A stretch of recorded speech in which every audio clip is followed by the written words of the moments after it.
오늘 새벽 전국 곳곳에 눈이 내리면서 화이트 크리스마스를 맞았습니다. 수도권 등에 대설특보가 내려진 가운데 전국 성당과 교회에선 미사와 예배가 열립니다. 이스라엘군이 성탄 전야에도 팔레스타인 가자 지구를 공습해 다수의 사상자가 나왔습니다. 예수 탄생지인 베들레헴 등지는 전쟁 여파로 성탄 기념 행사가 취소돼 우울한 성탄절을 맞았습니다. 어젯밤 대전시 오정동의 한 상가에서 가스 폭발 추정 사고로 주민 12명이 다쳤습니다.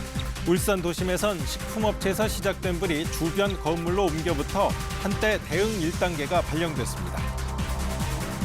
그제 화재로 조업이 중단됐던 포스코 포항제철소의 공장 가동이 오늘 정상화될 것으로 보입니다. 어제 2구로와 3구로에 이어 오늘 중으로 4구로도 가동될 예정입니다. 여러분 안녕하십니까? 월요일 아침 뉴스광장입니다. 밤새 거리에 하얗게 눈이 쌓였습니다. 화이트 크리스마스를 맞았습니다. 서울 여의도역에 이수민 기자 나가 있습니다. 이 기자, 눈 덕분에 더 성탄절 분위기가 나는 것 같은데요. 이 화이트 크리스마스는 몇 년 만이죠? 네, 새벽부터 시작된 눈발은 지금은 거의 그친 상태입니다. 하지만 아직도 차도와 인도 곳곳에 눈이 쌓인 모습을 쉽게 볼 수 있는데요. 크리스마스인 오늘은 서울에 눈이 내리면서 2015년 이후 8년 만에 화이트 크리스마스를 맞게 됐습니다. 앞서 오늘 새벽 0시에는 명동 대성당에서 아기 예수의 탄생을 축하하는 미사가 진행됐습니다. 미사에 앞서선 아기 예수 모형을 말 구유에 안치하는 구유 예절도 행해졌는데요. 늦은 시간인데도 성당 앞마당 등에는 많은 시민이 함께했습니다. 크리스마스인 오늘 전국의 성당과 교회에서 미사와 예배가 이어질 예정인 가운데 오늘 오전 눈이 예보되자 지자체들은 대비에 나섰습니다. 서울시는 제설 비상근무 1단계를 발령하고 제설 차량 등 장비 1,100여 대를 투입한 상태입니다. 또 골목길이나 급경사지에 배치돼 있는 제설함에 제설제와 장비를 보충했습니다. 오늘 오전 수도권 지역엔 영하권의 추위도 예보된 만큼 빙판길을 조심하셔야겠습니다. 차량을 운전할 땐 충분한 안전거리를 확보하고 주택가 골목길 등에선 낙상사고 등에 특별히 유의해야 합니다. 아울러 바깥 활동을 할 때는 모자와 장갑 등 방한용품과 미끄럼 방지 신발 등도 챙기시길 바랍니다. 지금까지 여의도역에서 KBS 뉴스 이수민입니다. 눈이 오면서 한파는 한 발 물러섰습니다. 하지만 앞으로 더 내릴 눈과 미세먼지는 주의하셔야겠습니다. 정희재 캐스터가 지금 명동 성당에 나가 있습니다. 정 캐스터, 눈 쌓인 성당이 더 아름다울 것 같은데요. 먼저 오늘 화이트 크리스마스를 경험할 수 있는 곳 어디입니까? 네, 오늘은 중부지방과 전북, 경북 일부 지역에서 눈이 이어지겠습니다. 화이트 크리스마스를 맞아서 더욱 설레는 분들 많으실 것 같은데요. 보시는 것처럼 하얀 눈이 조금씩 내리고 있습니다. 아직 해가 뜨지 않았는데도 하얀 눈과 반짝이는 조명이 어둠을 밝혀주고 있습니다. 이곳 명동 성당에서는 정오에도 아기 예수의 탄생을 기념하는 성탄 미사가 예정돼 있습니다. 오늘 오전까지 중부지방과 전북, 경북 일부 지역에 눈이 이어지겠는데요. 현재 일부 수도권을 포함해 대설주의보가 내려진 곳도 있습니다. 서울과 인천, 경기 남부, 충청 북부에 2에서 7cm의 눈이 내리겠고요. 그 밖의 지역은 1에서 최대 5cm가 예상됩니다. 도로가 미끄러울 수 있어서 안전사고에 유의하셔야겠습니다. 매서웠던 한파가 조금 누그러지면서 오늘은 공기가 탁하겠는데요. 수도권과 충청, 호남, 대구는 종일 초미세먼지 농도 나쁨 수준을 보이겠습니다. 그 밖에 강원 영서와 영남 지방, 제주에서도 일시적으로 대기질이 좋지 않겠습니다. 현재 기온은 서울이 영하 1.6도, 춘천 영하 6도, 대전이 영하 2.4도 보이고 있고요. 전주 영하 1.2도, 대구는 영하 3.8도로 어제보다 높습니다. 낮 기온은 어제와 비슷하겠습니다. 서울과 청주가 3도, 강릉은 6도가 예상되고요. 남부지방은 광주가 5도, 부산은 7도까지 올라 바깥 활동하기 수월하겠습니다. 곁에 있는 소중한 분들과 따뜻한 성탄절 보내시기 바랍니다. 지금까지 명동 성당에서 날씨 전해드렸습니다. 성탄 전야에도 이스라엘군은 가자 지구를 공습했습니다. 순례자로 북적였을 예수 탄생지 베들레헴은 성탄 기념 행사를 모두 취소했습니다. 보도에 송수진 기자입니다. 이스라엘군은 성탄 전날에도 남부 주택가 등 가자 지구에 맹렬한 공습을 이어갔습니다. 이스라엘군은 200개의 테러리스트 목표물을 타격했다고 성명을 통해 밝혔습니다. 하마스가 통치하는 가자지구 보건부는 지난 24시간 동안 160여 명이 사망했다고 말했습니다. 실제로 공습이 집중된 가자지구 남부 라파 등에서는 남성 시신 2구가 운구되는 장면이 포착됐고 난민촌도 폭격당해 여러 채가 파손됐다는 증언이 나왔습니다. اليوم صحيح انه هو ليله الكريسماس او عيد الميلاد المجيد واللي هو عيد ميلاد يسوع المسيح ومفروض انها تكون اجواء فرح واجواء ابتهاج ولكن اليوم احنا حزانه احنا غاضبين. 예수의 탄생지 베들레헴. 해마다 성탄절이면 수천 명의 순례객들로 붐볐지만 올해는 대부분 행사를 취소했습니다. 베들레헴에서 멀지 않은 가자 지구에서 24일 현재까지 2만여 명이 숨진 걸로 집계되는 등 비극은 진행 중이기 때문입니다. So we are here, first of all, to pray for them, to pray for peace, and to ask ceasefire, permanent ceasefire. 네타냐후 총리는 전쟁을 이어가겠다는 뜻을 또 한 번 분명히 했습니다. 네타냐후 총리는 큰 대가를 치르고 있지만 계속 싸우는 것 말곤 선택지가 없다면서 승리할 때까지 전력을 다하겠다고 밝혔습니다. 한편 CNN은 기아에 시달리고 있는 가자지구 남부 라파 국경 인근에서 총성과 함께 소요 사태가 일어났다고 전했습니다. KBS 뉴스 송수진입니다. 대전 주택가에 있는 음식점 건물에서 가스가 폭발했습니다. 주민 10여 명이 다쳤고 수백 미터 떨어진 주택들 유리창까지 산산조각 났습니다. 주민 30여 명은 임시거처로 옮겼습니다. 조정아 기자가 취재했습니다. 건물 1층에서 시뻘건 불꽃과 함께 폭발이 일자 건너편 건물의 CCTV 화면이 아래로 떨어집니다. 식당이 입주했던 건물은 형체를 알아볼 수 없을 정도로 폭삭 내려앉았고 폭발로 날아간 파편 등이 주변에 어지럽게 널려 있습니다. 사고 시각은 어젯밤 8시 50분쯤으로 대전시 오정동의 한 상가 1층짜리 건물에서 가스가 폭발했습니다. 이 폭발로 건물 안에 있던 50대 남성이 전신에 3도 화상을 입었고 근처에 있던 주민 11명이 다쳤습니다. 충격이 워낙 강해서 폭발 지점으로 추정되는 건물은 완전히 부서졌고 인근에 주차돼 있던 차량 수십 대의 유리창과 수백 미터 떨어진 주택 20여 가구의 창문까지 산산조각이 났습니다. 지진처럼 뭔가 쾅 하는 소리가 나더니 갑자기 저희 집 온 유리가 다 깨지면서 그게 다 날라왔거든요. 한꺼번에 큰 파편이건 뭐건 상관없이 그냥. 폭발과 함께 불이 났지만 출동한 소방당국이 40여 분 만에 진화를 완료해 추가 폭발 등은 없었습니다. 폭발 현장 주변에 있는 식당 대부분은 연휴로 문을 닫았거나 손님이 적어 더 큰 피해를 피할 수 있었습니다. 손님 받고 있었으면은 저희는 좀 많이 이렇게 꽉 차는 편이라서 크게 났을 거예요. 아마 인명 피해가. 경찰과 소방당국은 상가 건물 안 식당에서 사용하던 50kg짜리 LPG 가스통이 폭발한 것으로 보고 정확한 원인 조사에 나섰습니다. 대전시는 폭발로 인해 피해를 입은 주민 30여 명을 위한 임시거처를 마련했습니다. KBS 뉴스 조정아입니다. 밤새 화재도 이어졌습니다. 울산에선 식품업체에서 불이 나 주변 건물들까지 태웠습니다. 전북 고창에선 주택 한 채가 불로 사라졌습니다. 유호윤 기자입니다. 도심 가운데 있는 건물이 화염에 휩싸였습니다. 화염에서 시작된 짙은 연기는 하늘을 뒤덮습니다. 다 붙었구나. 일요일에 사람 없다 이가. 천만 다행이지.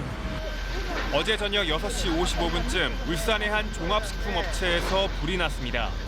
불은 순식간에 건물 전체를 태우고 주변으로 옮겨 붙었습니다. 그쪽으로 가는 길이었는데 연기 냄새가 많이 나더라고요. 애도 엄마에게 냄새가 많이 나 이러길래 그래가지고 봤더니 그 횡단보도 앞에 서니까 불길이 보이더라고요. 다행히 인명피해는 없었지만 건물 4개 동이 불에 탔습니다.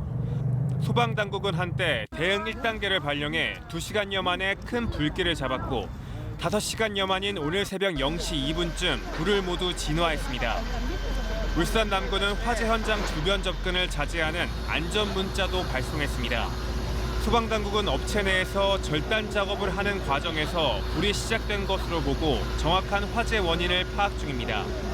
창고에서 블라인더 작업 중에 화재가 발생된 것으로 지금 추정하고 있거든요. 어제 저녁 7시쯤엔 전라북도 고창군 봉은면의 한 주택에서 불이 났습니다. 이 불로 인명피해는 없었지만 단층 주택이 모두 타 2,900만 원 상당의 재산 피해가 났습니다. 소방당국은 날이 밝는 대로 경찰과 함께 정확한 화재 원인을 조사할 계획입니다. KBS 뉴스 유호윤입니다. 화재로 일부 멈춰섰던 포스코 포항제철소의 생산 설비가 대부분 다시 가동되고 있습니다. 포스코는 제품 생산과 공급에 큰 차질은 없을 거라고 밝혔습니다. 오하영 기자입니다. 화재로 한때 조업이 중단됐던 포스코 포항제철소가 용광로 가동을 재개했습니다. 포스코는 예열을 거쳐 어제 오전 2시 2고로를 시작으로 3고로 가동을 다시 시작했습니다. 고로 재개에 따라 제강 설비와 아변 설비도 순차적으로 가동을 시작했습니다. 다만 4고로는 일부 설비 교체와 안전 점검을 거쳐 오늘 안에 가동될 예정입니다. 포스코 포항제철소에서는 그제 오전 7시 10분쯤 2고로 인근 전선에서 불이 나 2시간여 만에 꺼졌습니다. 불로 인한 인명피해는 없었지만 발전소 설비 10기 중 8기가 정전돼 한때 가동이 중단되기도 했습니다. 포스코는 정전 발생 즉시 비상대책반을 가동해 공장별 실시간 상황을 관찰하며 현장 대응하고 있습니다. 포스코 측은 정밀 현장 조사를 통해 명확한 화재 원인을 밝히고 재발 방지에 만전을 기하겠다고 밝혔습니다. 또 정전으로 인한 설비 피해가 없었기 때문에 설비 재가동에 문제가 없고 제품 재고가 충분해 제품 공급에도 차질이 없다고 강조했습니다. KBS 뉴스 오하영입니다. 정치권 소식입니다. 국민의힘 비상대책위원회가 29일 출범을 앞두고 있습니다. 한동훈 비대위원장 지명자가 인선에 고심을 거듭하고 있는 가운데 당 내부에선 세대 교체 요구의 목소리가 커지고 있습니다. 김보담 기자가 보도합니다. 한동훈 비상대책위원장 지명자는 연휴 기간에도 비대위원 인선을 직접 챙기고 있는 것으로 알려졌습니다. 윤재욱 당대표 권한대행은 새로운 비대위원장을 중심으로 국민에게 믿음을 주는 정당이 되겠다는 메시지를 당원들에게 보내며 한동훈 비대위에 힘을 실었습니다. 오는 29일 공식 출범하는 비대위에 수도권 출신과 청년, 여성 인사들이 대거 중용될 전망인 가운데 세대 교체를 요구하는 목소리는 더 커졌습니다. 하태경 의원은 이른바 7, 8, 9세대를 중심으로 비대위를 구성하되 새로운 시대 정신을 잘 대변해야 한다고 했고 또 한 의원은 젊은 인사들로 비대위를 꾸려야 한다고 KBS에 밝혔습니다. 이런 가운데 국민의힘은 더불어민주당이 강행 처리를 추진 중인 특검법들에 대해 비판을 이어갔습니다.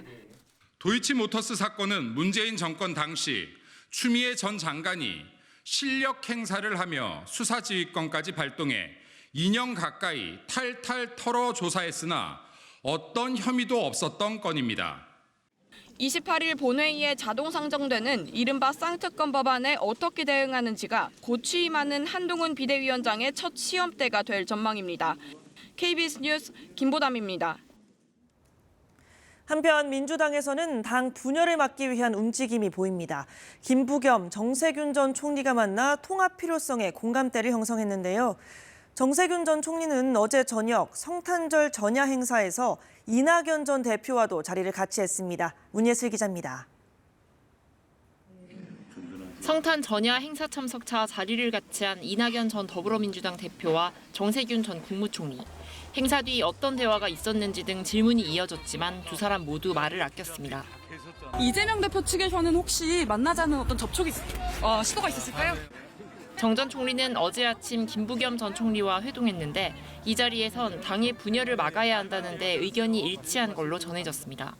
친명계 조정식 사무총장의 지역구를 노리던 김윤식 전 시흥시장이 예비후보 부적격 판정을 받은 것 등 최근의 공천 갈등 상황에 대해서도 함께 우려한 걸로 알려졌습니다.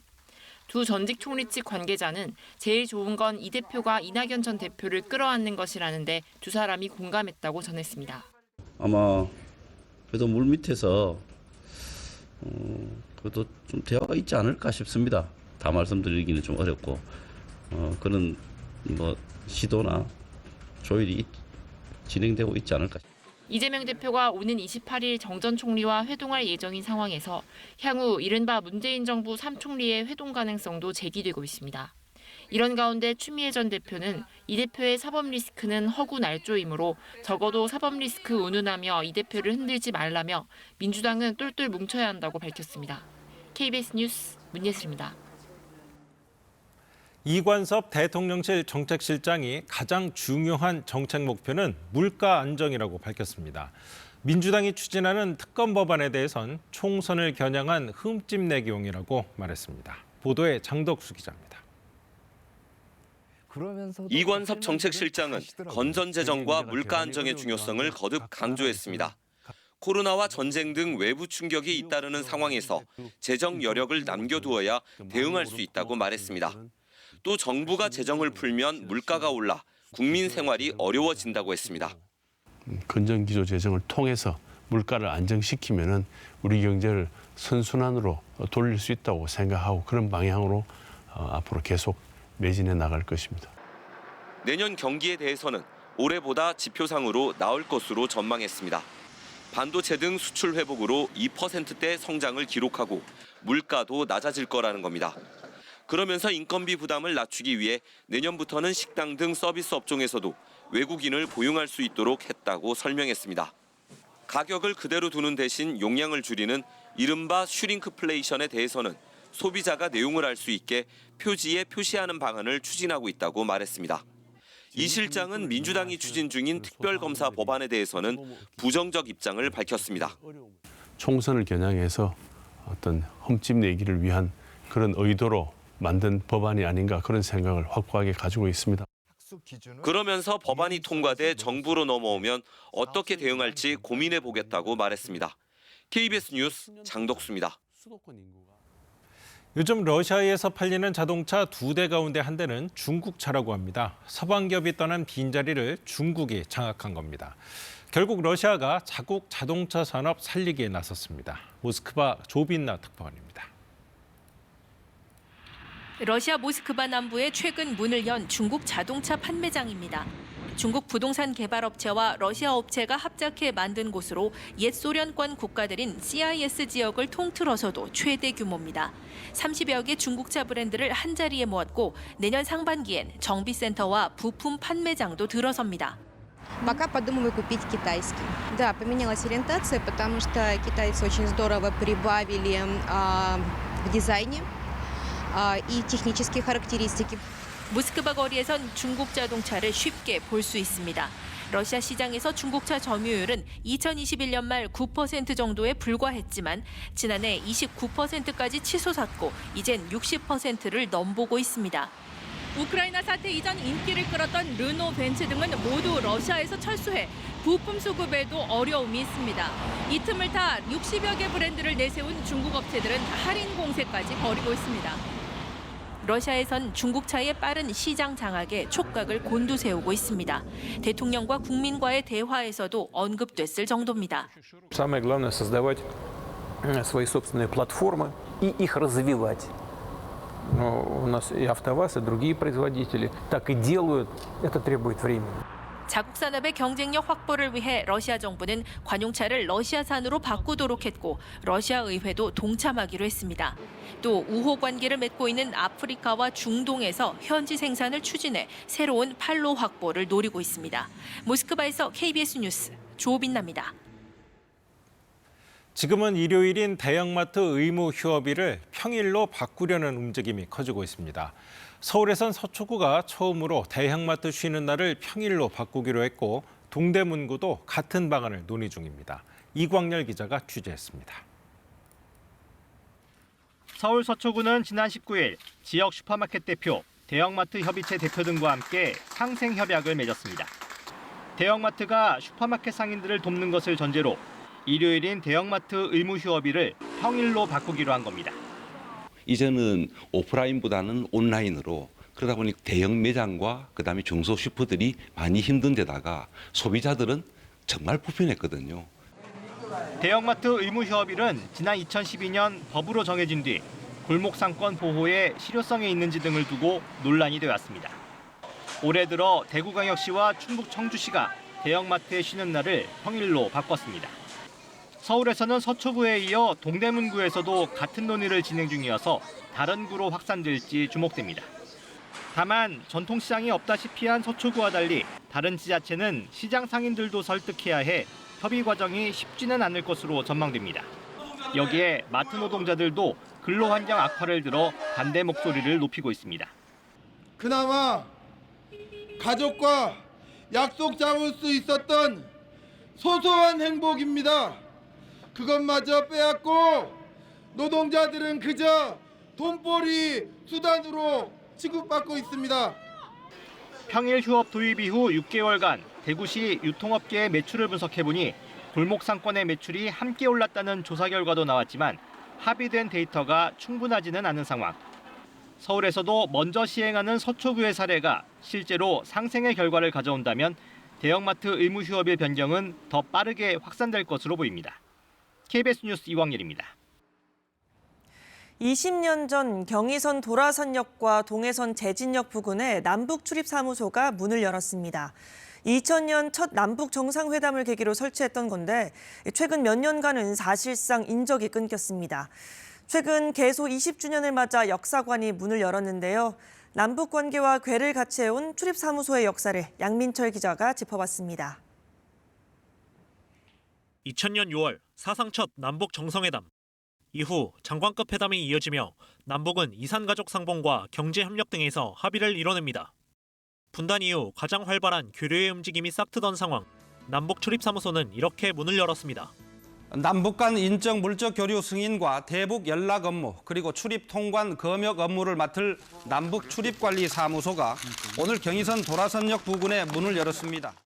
남북 출입사무소는 개성 쪽으로 경의선 철도와 도로가 지나는 경기도 파주, 금강산 방향으로 동해선 철도, 도로가 지나는 강원도 고성에 각각 설치됐고 지금까지 연인원 300만 명 이상이 두 곳을 통해 남북을 오갔습니다.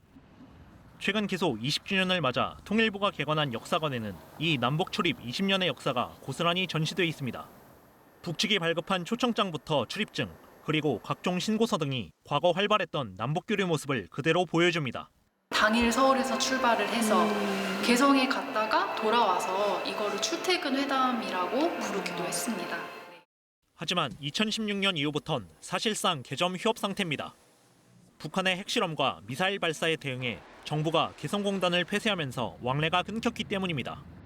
가서 설비 상태라도 좀 보고 공장 상태도 좀 보고 또 직원들은 어떻게 됐는지 이걸 지금 정말 모든 기업들이 아주 궁금해하는 것이 그 부분이에요. 그래서 2018년 남북공동 연락사무소 개소를 계기로 잠시 활기를 띄었지만 2년도 되지 않아 북한이 연락사무소를 폭파했고 이후 소통은 지금껏 단절돼 있습니다. 남북교류 20년의 역사를 고스란히 지켜본 남북 출입사무소.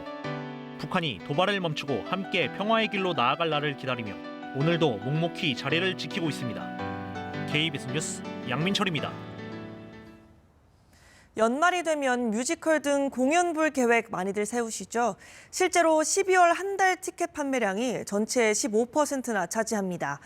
공연 시장 역시 계속해서 커지고 있는데 문제는 대형 공연의 비중이 지나치게 높다는 겁니다. 이렇게 되면 원작자와 스타들만 돈을 벌게 되는 현상이 뚜렷해진다고 합니다. 김상엽 기자의 보도입니다.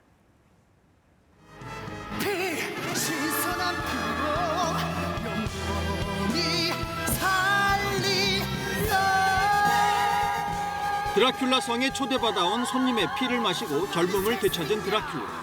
하지만 변호사 조나단의 약혼녀 미나를 보자마자 오랫동안 기다려온 사랑임을 직감합니다.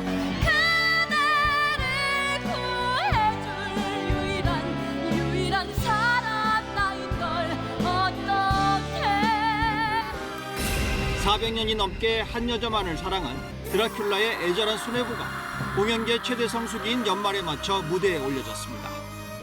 누구나 한 번쯤 어떤 매체로든 접해봤을 법한 그런 스토리고 그 스토리는 역시나 판타지를 기반으로 하고 있기 때문에 너무나 매력적인 너무 슬픈데 너무 아름다운 정말 책 속에서만 나올 수 있는 그런 사랑 이야기라서 3시간 동안 이입이 너무 잘 된다고.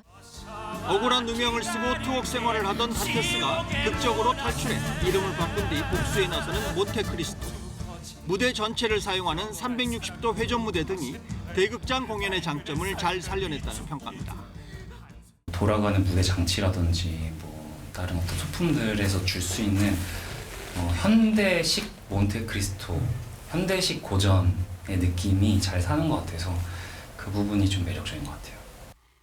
코로나19 팬데믹 이후 공연 관람 분위기가 되살아나기 시작한 지난해 월별 티켓 판매액을 보면 11월과 12월에 1,300억 원을 넘어 전체 매출의 4분의 1 가까이를 차지했습니다. 문제는 공연 시장이 커졌지만 대중에게 익숙한 외국 원작 작품과 스타 마케팅이 가능한 대형 공연 위주로 수익을 내고 있다는 점입니다.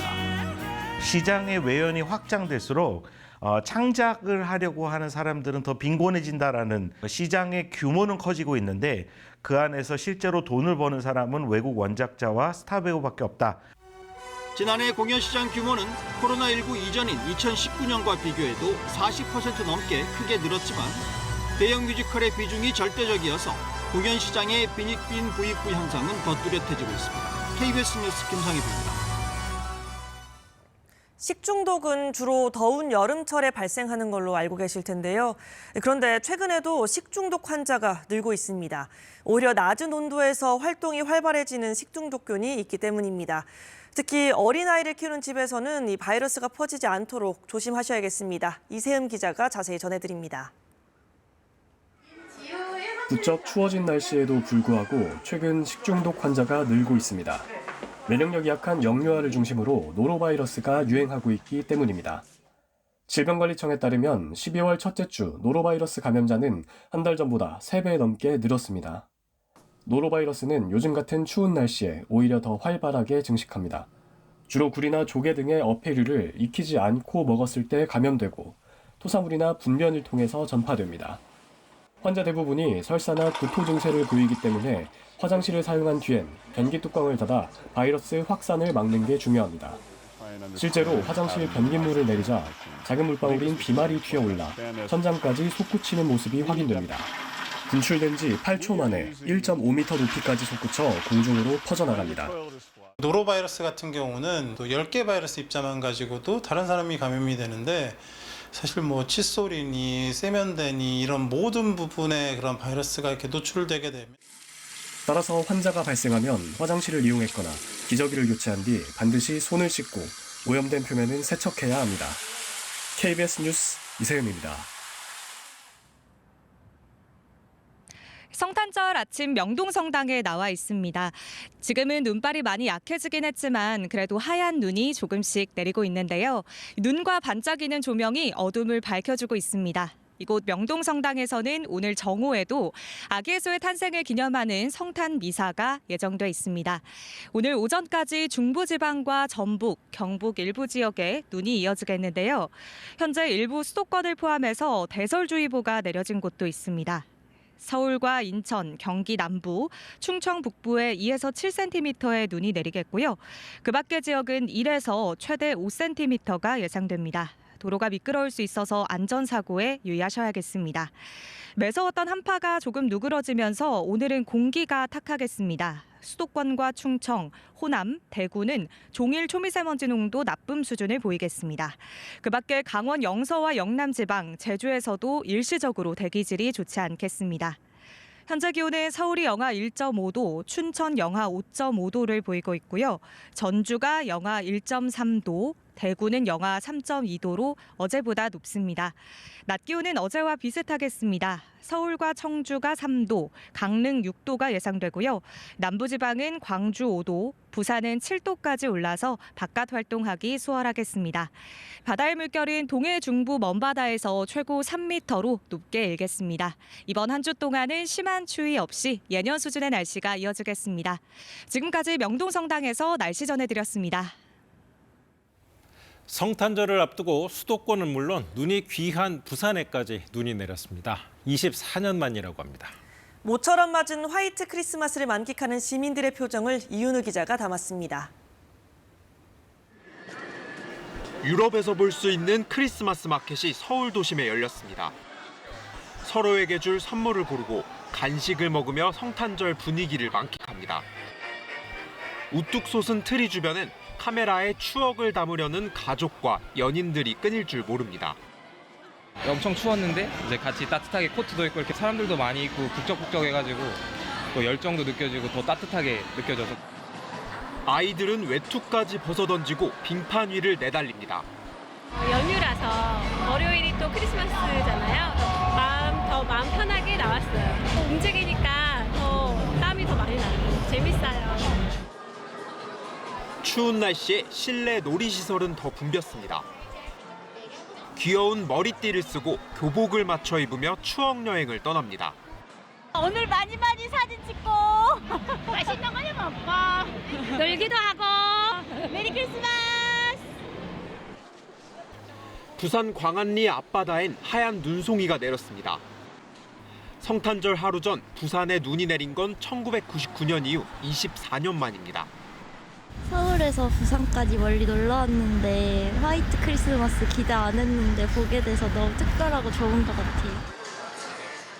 한 해 동안 시름은 내려놓고 가족과 친구들과 함께 소중한 추억을 쌓는 크리스마스 이브였습니다.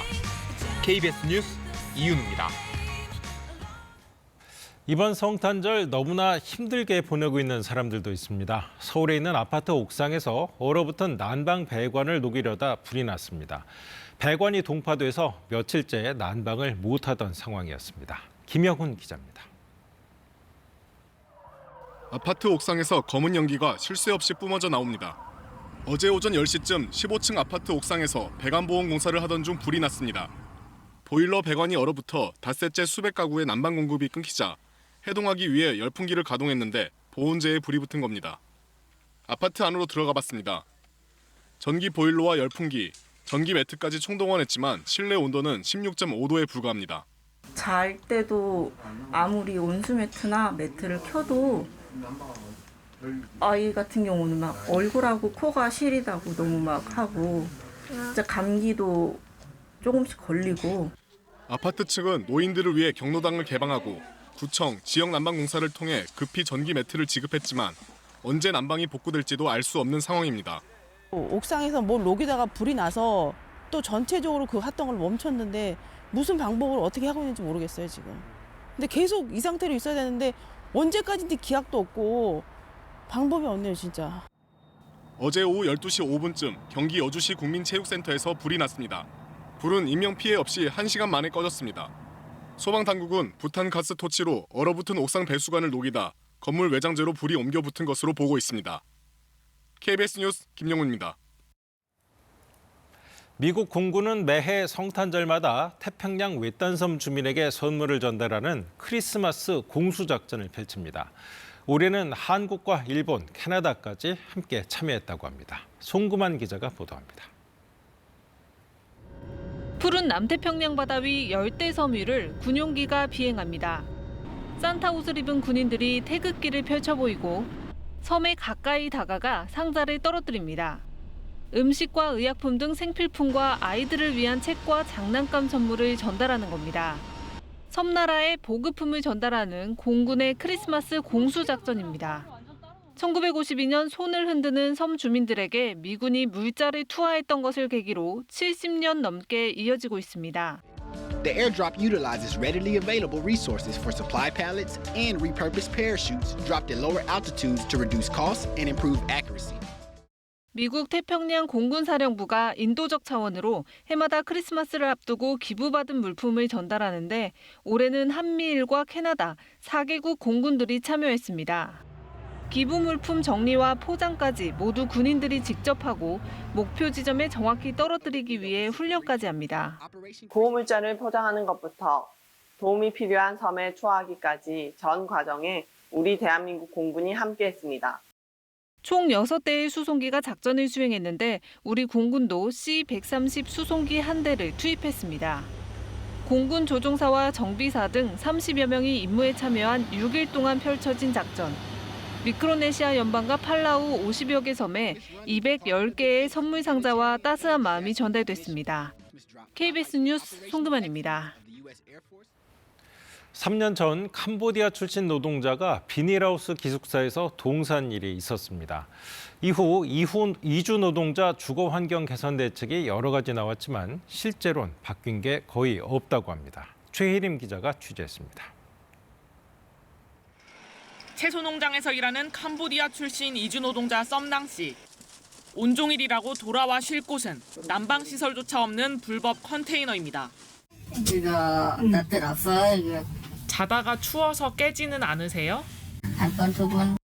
7명의 이주 노동자가 함께 지내고 있지만 화장실은 2칸뿐입니다. 여기 없어요. 화장실 깨진 거 있어요. 또 다른 농장에서 일하는 네팔 출신 바르말 씨의 숙소도 사정은 비슷합니다. 현재 포천시의 기온은 마이너스 7도입니다. 기숙사 안으로 들어왔지만 바닥은 얼음장처럼 차갑습니다. 숙소 내부 온도는 2도에 불과합니다. 정부가 이런 불법 기숙사를 근절하겠다며 지원책을 내놨지만 현실과는 거리가 있습니다. 이주 노동자 기숙사 건축 비용을 지원하는 사업의 경우 지원 대상으로 선정된 농장의 86%가 중도의 기숙사 건축을 포기했습니다. 지원 금액이 턱없이 부족하기 때문입니다. 기초작업도 해야 되고 수도도 끌어와야 되고 전기도 끌어와야 되고. 도시 외곽에 위치한 농장 인근엔 주택도 적어 임대를 하는 것도 쉽지 않습니다. 농경주 분들이 오는 경우도 있고 직접 외국인들이 오는 경우도 있고 빈 방이 없으니까 못 주는 거죠. 결국 편법으로 불법 기숙사를 제공하는 일이 반복될 수밖에 없습니다. 기숙사를 미제공한다고 서류를 제출하고 그다음에 실제는 이런 불법 건축물 기숙사에 기거시키는. 캄보디아 출신 이주 노동자 훅행 씨가 비닐하우스 기숙사에서 동사한 지 3년이 지났지만 이주 노동자들은 바뀐 게 없는 현실 속에 다시 추운 겨울을 보내고 있습니다. KBS 뉴스 최혜림입니다. 영화 서울의 봄이 1000만 관객 영화에 이름을 올렸습니다. 2030 세대를 중심으로 다양한 문화 현상까지 만들어냈는데요. 한국 영화의 긴 침체기 속 봄을 선물한 서울의 봄, 그 의미를 공하영 기자가 짚어봤습니다. 실패하면 반역, 성공하면 혁명 아닙니까? 12.12 사태를 다룬 영화 서울의 봄. 1979년 12월 12일 오후 7시부터 새벽 4시까지 하루 동안 어떤 일이 벌어졌는지 군사 반란 9시간의 기록입니다. 개봉 나흘 만에 관객 100만 명을 넘어서더니 28일 동안 박스오피스 1위를 지키며 개봉 한 달여 만에 1000만 관객을 돌파했습니다. 흥행 비결은 역시 잘 만들었다는 것. 141분의 긴 러닝타임에도 지루할 틈 없는 전개에 실관람평 99점, 영화를 다시 보는 N차 관람도 100명 중 7명에 이릅니다. 특히 영화를 보며 높아진 심박수를 SNS에 인증하는 심박수 챌린지에 유튜브나 논문으로 다시 역사 공부하기까지. 전체 관객의 절반 이상을 차지하는 2030 세대는 다양한 문화 현상을 주도했습니다. 일을 벌인 사람들이 마지막에 뭘 했다, 국회의원을 했다 이렇게 나오니까 진짜 그게 그랬는지 궁금해요. 지금까지 1000만을 넘긴 한국 영화는 실미도와 명량 등 21편. 올해는 범죄도시 3 단 한 편뿐이었습니다. 우리 인구 중에 웬만한 분들은 다들 또 보시는 거고 해서 우리끼리 함께 공유할 수 있는 어떤 기억들, 경험들이 쌓여가는 게 아닐까. 코로나19 여파에 넷플릭스 같은 OTT로의 관객 이동, 여기에 티켓값 인상까지. 침체됐던 우리 영화계에 훈풍을 불러온 서울의 봄. 노량 등 쟁쟁한 신작들의 개봉 속에 이제 서울의 봄이 범죄도시 3를 제치고 올해 흥행 1위에 오를지 관심이 쏠리고 있습니다. KBS 뉴스 공화영입니다. 요즘에는 야경도 도시의 주요 경쟁력으로 꼽히고 있습니다. 크리스마스를 앞두고 서울 광화문과 동대문 등 도심 곳곳이 알록달록한 불빛과 조명으로 장관을 이루고 있는데요. 빛의 축제 현장을 노태영 기자가 소개해드립니다. 어둠이 내려앉은 광화문. 우리 전통 산수가 화려한 빛을 타고 날아와 춤추듯 꾸려집니다. 해와 달이 떴다 사라지고 부릅뜬 호랑이 눈이 시선을 사로잡더니 전통회와 십장생도가 펼쳐집니다. 여기가 서울이구나라는 느낌이 들었고요. 그리고 반짝반짝하니까 예쁘더라고요. 재밌어요. 생각보다 훨씬 재밌어요. 그리고 구경한 것도 많고 사진 찍기도 좋아요. 광화문 월대 원형복원을 기념해 이인남 작가 등 국내외 미디어 아티스트 5명이 참가한 초대형 빛의 축제. 광화문 일대 전체도 알록달록 빛의 향연으로 뒤덮였습니다. 전통과 미래를 결합시켜 서울의 야경을 세계적 명소로 키운다는 보관입니다. 동양, 서양, 그리고 과거, 현재, 미래를 융합시키는 새로운 어떤 시공을 초월한 그런 이미지들을 보여주고 있습니다. 같은 시각 서울 동대문의 밤도 화려한 빛의 잔치로 바뀌었습니다. 푸른 빛과 함께 순간 깊은 바닷속으로 바뀌더니 열대 밀림이 나타나고 이내 고요한 숲속 전경이 펼쳐집니다. 200m가 넘는 건물 외벽이 대형 스크린으로 변신해 대자연의 모습과 더불어 디지털화된 도시를 생생하게 그려냅니다. 바다에서 돌로 변한 거 재밌었어요. 원래도 예쁜 건물에 이렇게 멋있는 빛을 쏴주시니까 더 예뻤던 것 같고. 도시 야경이 곧 경쟁력인 시대. 서울시는 올해부터 광화문과 동대문에서도 새해맞이 행사를 함께 열기로 했습니다. KBS 뉴스 노태영입니다. 미어캣 카페, 고양이 카페 등 이런 야생동물 카페 이용해 보신 분들 계실 텐데요. 이제 일부 경우를 제외하고는 동물을 만지거나 먹이를 주는 행위는 불법입니다. 관련 법 개정이 시행됐기 때문인데 현장에서는 유명무실하다는 말이 나옵니다. 여소연 기자가 취재했습니다. 유리문 너머로 미어캣 3마리가 보입니다. 업주는 문 앞에서 미어캣을 만져도 된다고 설명합니다. 여기 앞에 나와 있는 애들 만져도 돼요. 만져도 안 물어. 네, 그냥 물건하지는 않을 거예요. 또 다른 동물 카페. 손님들이 미어캣을 쓰다듬으며 시간을 보냅니다. 야생동물 카페에서 흔히 볼 수 있는 모습이지만 모두 불법입니다. 지난 14일부터 이른바 야생생물법이 개정돼 시행됐기 때문입니다. 개정안은 동물원, 수족관이 아닌 시설에서 일부 야생동물의 전시를 금지하고 있습니다. 환경부는 기존 업체들에 한해 4년간의 영업 유예 기간을 주기로 했습니다. 하지만 이 기간에도 일부 조류 등을 제외하고는 야생동물을 만지거나 먹이를 주는 행위는 금지됩니다. 어길 경우 최대 500만 원까지 과태료를 물게 됩니다. 취지는 동물 보호라지만 현장 상황과는 거리가 멀고 구체적인 관리 계획도 없습니다. 오히려 동물 학대를 부추길 수 있다는 우려도 나옵니다. 동물을 그냥 몰래 버린다거나 아니면 학대한다거나 그랬을 때 정부와 지자체가 좀 적극적으로 나서서 피학대 동물은 몰수하거나 격리시켜야 되고요. 환경부는 동물은 업주의 재산이기 때문에 처분에 개입할 수 없다며 위법 사항은 개체수가 파악되는 대로 조사할 계획이라고 밝혔습니다. KBS 뉴스 여소연입니다.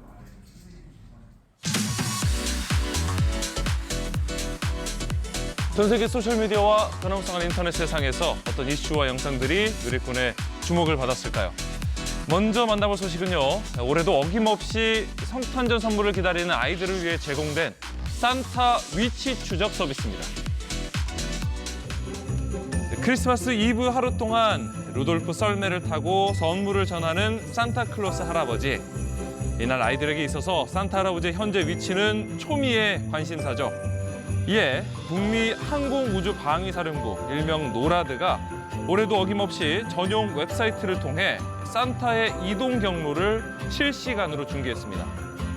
노라드는 한국 시간으로 어제 오후 6시 산타클로스가 북극에서 출발하는 순간부터 적외선 센서와 위성 시스템 등으로 산타의 썰매를 끄는 루돌프 술록포의 열 신호를 추적해서 산타의 위치를 파악했다고 하는데요. 해당 웹사이트에 따르면 산타는 어젯밤 11시 20분에서 23분 사이쯤 제주도를 통해 한국 상공에 들어온 것으로 추정되고요. 이후 부산과 서울 등을 거쳐 평양으로 이동했다고 합니다. 노라드의 산타 추적 임무는 올해로 벌써 68년째인데요. 1955년 산타를 애타게 찾던 한 어린이가 신문 광고에 잘못 인쇄된 번호로 건 전화가 우연히 노라드의 전신인 대륙항공사령부로 연결된 것이 발단이었다고 합니다. 영국 런던 남동부의 한 교차로에서 두 남성이 주위 시선도 아랑곳하지 않은 채 대형 펜치로 길가 표지판을 사정없이 내려치는데요. 곧바로 통째로 떨어진 표지판을 들고 불이 나게 자리를 뜹니다. 현지 시간 20일 얼굴 없는 거리 예술가로 유명한 영국 출신의 그래피티 아티스트 뱅크시의 신작이 런던 거리에 등장한 지 1시간 만에 도난당하는 일이 발생했습니다. 빨간색 정지 표지판 위에 군용 드론 3대가 날아가는 모습이 담긴 이 작품은 전쟁에 반대하는 메시지를 담은 것으로 해석되고요. 곧이어 뱅크시가 자신의 소셜미디어를 통해 해당 작품이 자신의 것임을 알리면서 현지인들의 이목이 쏠렸습니다. 그로부터 1시간도 지나지 않아서 백주대낮에 사람들이 보는 앞에서 이 화제 작품을 버젓이 훔쳐가는 일이 벌어진 겁니다. 현지 매체들은 이번 절도 사건이 뱅크시 측의 자작극은 아닌 것으로 보인다고 전했고요. 당시 모습을 담은 영상은 목격자들을 통해 소셜미디어에 빠르게 확산됐습니다. 사건을 접수한 런던 경찰은 다음 날 20대 남성 1명을 절도 혐의로 구금했고요. 조사를 진행 중이라고 밝혔습니다. 이탈리아 대표 명소에서 올해 수거한 동전이 지난해 기록인 20억 원을 넘어서 역대 최고치를 기록했다고 합니다. 이탈리아 로마를 방문할 때 놓쳐서는 안 되는 명소 중 하나, 바로 트레비 분수인데요. 올해 이곳에서 수거한 동전이 160만 유로, 우리 돈으로 약 23억 원에 달한다는 보도가 나왔습니다. 이는 종전 기록인 지난해 143만 2천 유로를 넘어서는 역대 최고 금액이라고 하는데요. 매년 이렇게 어마어마한 양의 동전이 트레비 분수에 쌓이는 이유는 바로 이 분수에 담긴 속설 때문입니다. 분수를 등지고 서서 동전을 오른손에 들고 왼쪽 어깨 너머로 던지면 로마에 다시 올 수 있다는 속설인데요. 영화 로마 휴일을 통해서 해당 속설은 더욱 유명세를 얻게 됐다고 합니다. 이 동전은 한 주에 3번 수거해서 세척과 분류 작업을 거친 뒤 가톨릭 자선단체를 통해 불우이웃과 알츠하이머 환자를 위해서 쓰이는데요.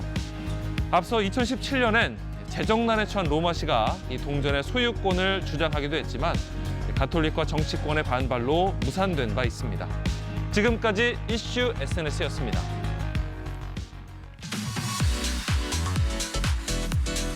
안녕하십니까. 이슈 연예 이어갑니다. 마약 투약 혐의를 받는 배우 이선균 씨가 경찰에서 19시간의 밤샘 조사를 받았습니다. 지난 10월과 11월에 이은 3번째 경찰 출석인데요. 이렇게 고강도 조사가 이루어진 이유 함께 만나보시죠.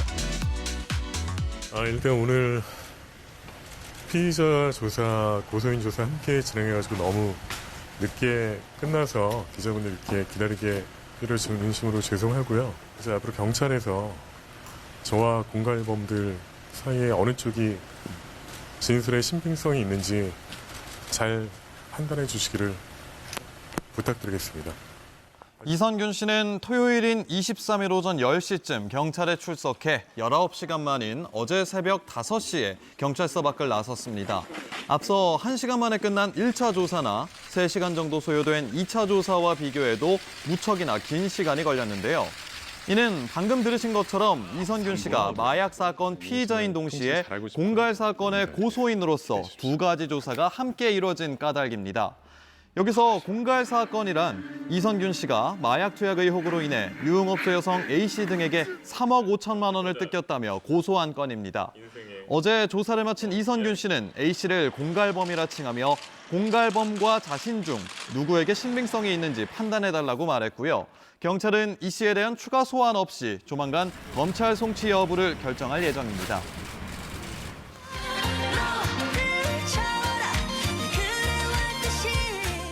크리스마스와 연말을 맞아 연예계 스타들의 따뜻한 기부 소식이 잇따르고 있습니다. 그중 가수 겸 배우 김세정 씨는 무대 위 작품 활동이 기부로 이어져서 화제인데요. 그는 현재 출연 중인 연극에서 자폐를 극복한 세계적인 동물학자 템플 그랜딘 역을 맡고 있으며 이를 계기로 자폐성 장애인과 그 가족들에게 관심을 갖게 돼 한국자폐인사랑협회에 5천만 원을 전달했습니다. 아울러 그룹 슈퍼주니어의 멤버 은혁 씨의 연말 행보도 귀감이 되고 있는데요.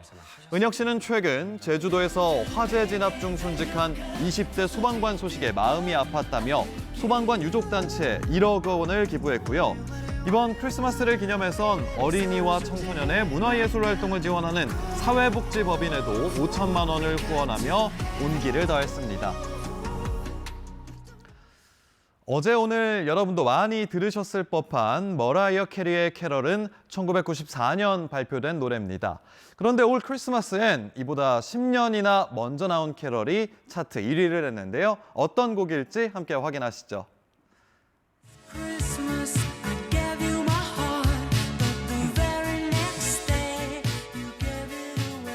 1984년 발표된 웸의 캐럴 라스트 크리스마스가 39년 만에 영국 차트 1위에 올랐습니다. 현지 시각 22일 영국의 음악 순위 제공업체 오피셜 차트 컴퍼니는 웸의 캐럴이 역대 가장 긴 여정 끝에 최고의 크리스마스 노래가 됐다고 전했습니다.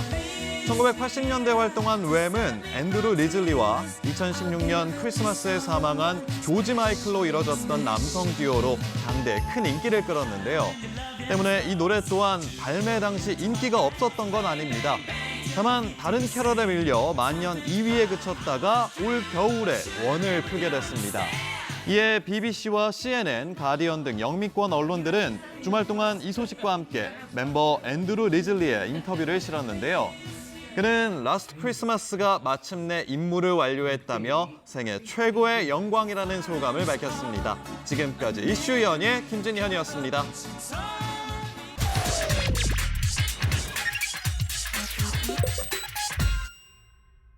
겨울철 길거리 간식 최강자 붕어빵이 돌아왔다. 찬바람 불면서 SNS 커뮤니티 곳곳엔 붕어빵 가게에 위치 물어보는 글이 쇄도 중입니다. 숙세권, 역세권처럼 중세권에 살면 한겨울 특권층이라고도 하네요.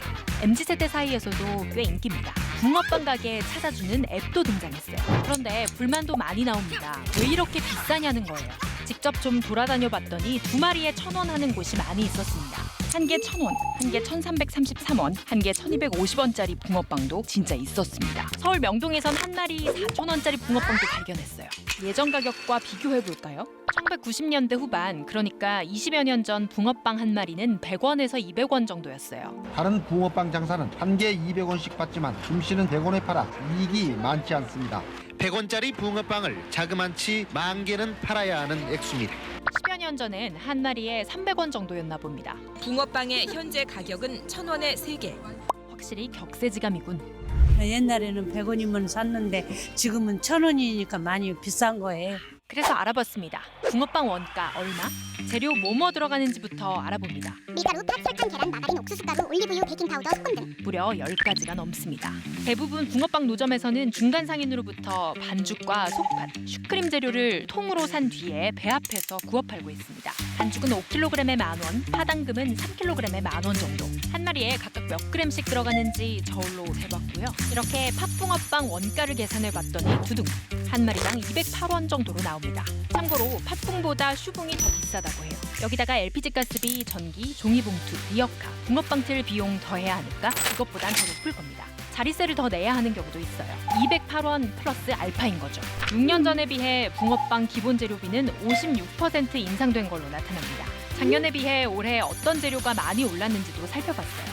설탕이 20% 이상, 팥값은 8% 정도 올랐습니다. 인도와 태국 같은 세계적인 설탕 수출국이 이상기후로 생산량이 감소한 것이 가장 큰 원인이고, 그에 따른 설탕 수출 제한 정책과 같은 국제 정세, 그리고 달러 환율 등 여러 가지 복합적인 요인이 합쳐졌기 때문입니다. 팥 가격도 앞서 말씀드린 것과 같이 각종 원자재 가격, 유가 급등으로 인한 물류비, 그리고 환율까지 상승하는 등 여러 복합적인 요인으로 가격이 오르게 되었는데, 밀가루 가격은 찔끔 떨어졌습니다. 국내 기업들이 들여오는 밀평균 수입 가격은 1년 새 35%나 하락했는데 밀가루 가격은 2%만 하락한 거예요. 인건비, 물류비 등을 이유로 제분업계에서 가격 인하를 주저하고 있기 때문이라고 합니다. 올리는 김에 올렸으면 그게 내려가야 되는데 물건을 올리면 한번 올리면 안 내려가지. 재료 원가에 인건비도 더해야 합니다. 붕어빵 사장님들은 사이즈를 줄여보기도 하고 넣는 재료를 아예 차별화해서 마진을 올리는 방법을 택하기도 해요. 그냥 일반 붕어빵은 가격을 올리고 싶어도 쉽지가 않다고 합니다. 손님들의 심리적 저항 때문이에요. 한국 사람들 기억 속 붕어빵은 대표적인 서민 간식이니까요. 그래서인지 붕어빵 물어보면 모두가 낫대는 이야기를 합니다. 예전에는 전 1,000원에 5개 그렇게 쓰는데 지금은 갑자기 또 3개에 2,000원, 하나에 또 1,000원 막 그렇게 하더라고요. 또 우리한테는 또 옛날 생각이 나가지고 먹는 것 좀 부담이 되지만은 그래도 옛 생각이 나가지고 또 이렇게 먹고 그래요.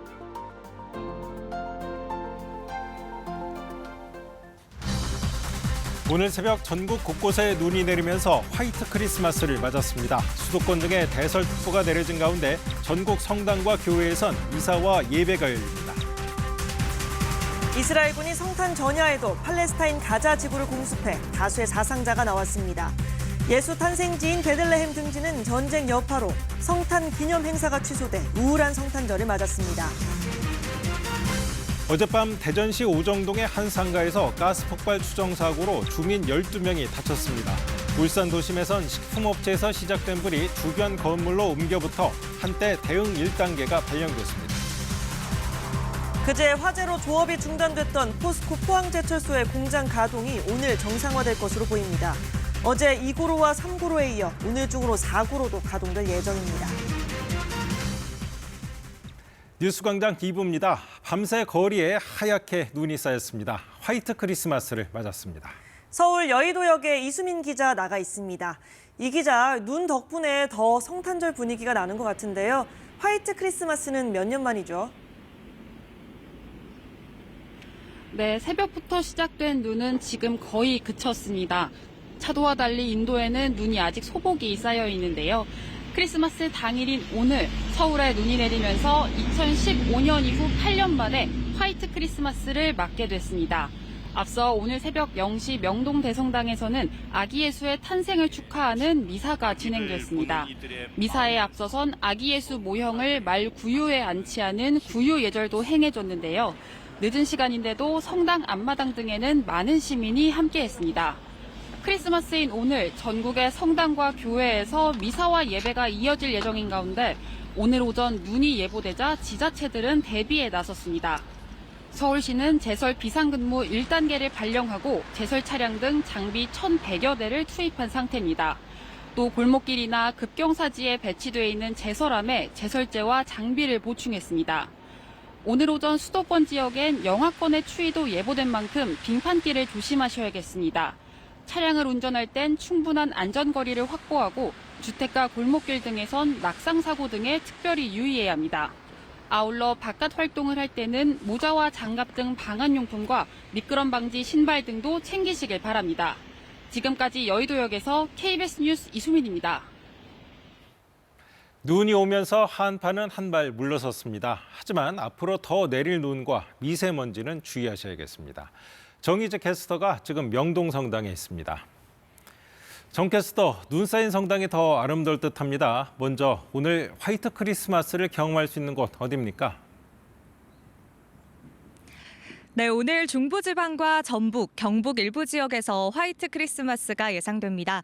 제가 나와 있는 이곳 명동성당에서도 약 30분 전보다 눈발이 많이 굵어졌는데요.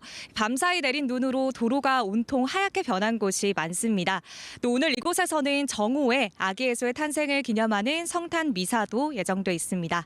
눈을 오늘 오전까지 이어지겠는데요. 현재 일부 수도권을 포함해 곳곳에 대설주의보가 내려져 있습니다. 서울과 인천, 경기 남부, 충청 북부에 2에서 7cm의 눈이 내리겠고요. 그 밖의 지역은 1에서 최대 5cm가 예상됩니다. 도로가 많이 미끄러울 수 있어서 안전사고에 유의하셔야겠습니다. 매서웠던 한파가 조금 누그러지면서 오늘은 공기가 탁해지겠습니다. 수도권과 충청, 호남, 대구는 종일 초미세먼지 농도 나쁨 수준을 보이겠습니다. 또 그 밖에 강원 영서와 영남 지방, 제주에서도 일시적으로 대기질이 좋지 않겠습니다. 현재 기온은 서울이 영하 1.5도, 춘천 영하 5.5도를 보이고 있고요. 전주가 영하 1.3도, 대구는 영하 3.2도로 어제보다 높습니다. 낮 기온은 어제와 비슷하겠습니다. 서울과 청주가 3도, 강릉은 6도가 예상되고요. 남부지방은 광주 5도, 부산은 7도까지 올라서 바깥 활동하기 수월하겠습니다. 바다의 물결은 동해 중부 먼바다에서 최고 3m로 높게 일겠습니다. 이번 한 주 동안은 심한 추위 없이 예년 수준의 날씨가 이어지겠습니다. 지금까지 서울 명동성당에서 날씨 전해드렸습니다. 윤석열 대통령이 성탄절을 맞아 국민 여러분 모두 행복하고 복된 성탄의 기쁨을 누리시기를 소망한다고 밝혔습니다. 윤 대통령은 SNS에 올린 성탄 메시지에서 예수님의 사랑이 가득한 성탄절이라며 이같이 적었습니다. 윤 대통령은 어제 저녁 서울 종로구 해화동 성당에서 열린 주님 성탄 대축일반 미사에 참석했고 미사를 마친 후 신자들과 악수하는 등 성탄의 기쁨을 나눴다고 대통령실은 전했습니다. 네, 성탄 전야에도 이스라엘군은 가자 지구를 공습했습니다. 순례자로 북적였을 예수 탄생지 베들레헴은 성탄 기념 행사를 모두 취소했고 프란치스코 교황은 평화를 호소했습니다. 보도에 송수정 기자입니다. 이스라엘군은 성탄 전날에도 남부 주택가 등 가자 지구에 맹렬한 공습을 이어갔습니다. 이스라엘군은 200개의 테러리스트 목표물을 타격했다고 성명을 통해 밝혔습니다. 하마스가 통치하는 가자 지구 보건부는 지난 24시간 동안 160여 명이 사망했다고 말했습니다. 실제로 공습이 집중된 가자 지구 남부 라파 등에서는 남성 시신 2구가 운구되는 장면이 포착됐고 난민 전도 폭격당해 주택 여러 채가 파손됐다는 증언이 나왔습니다. وعيد الميلاد المجيد واللي هو عيد ميلاد يسوع المسيح ومفروض انها تكون اجواء فرح واجواء ابتهاج ولكن اليوم احنا حزانه احنا غاضبين. 예수의 탄생지 베들레헴.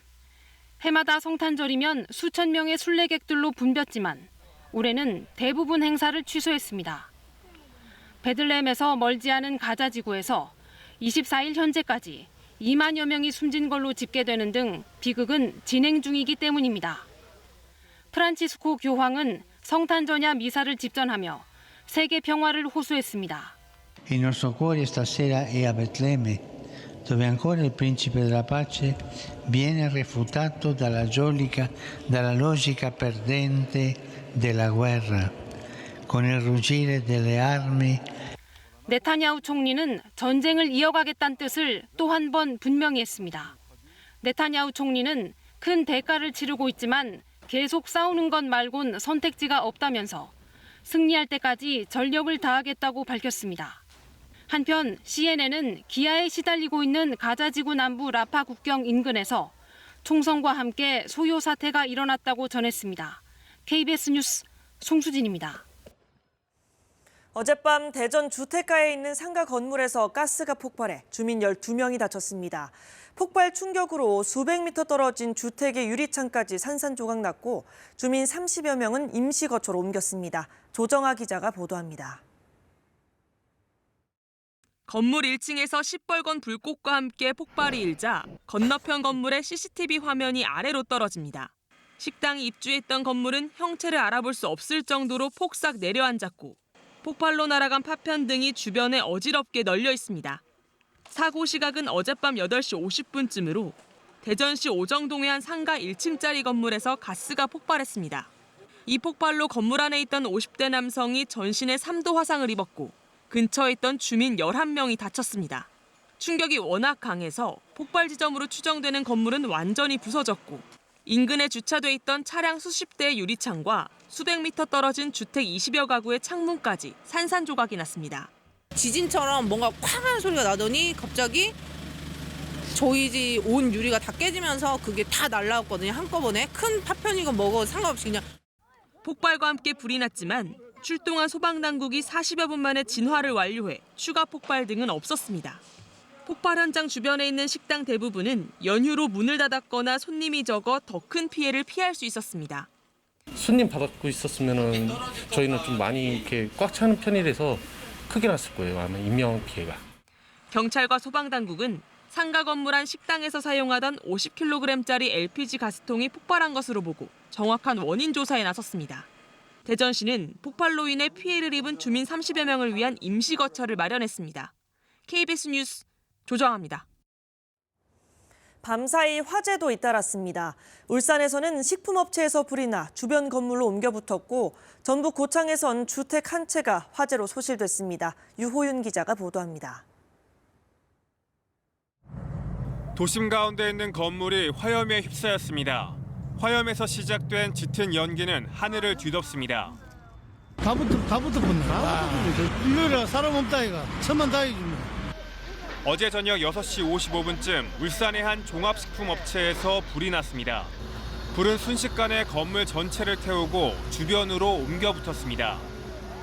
쪽으로 가는 길이었는데 네, 연기 냄새가 많이 나더라고요. 그래, 애도 엄마에게 냄새가 많이 나 이러길래 그래가지고 봤더니 그 횡단보도 앞에 서니까 불길이 보이더라고요. 다행히 인명피해는 없었지만 건물 4개 동이 불에 탔습니다. 소방당국은 한때 대응 1단계를 발령해 2시간여 만에 큰 불길을 잡았고 5시간여 만인 오늘 새벽 0시 2분쯤 불을 모두 진화했습니다.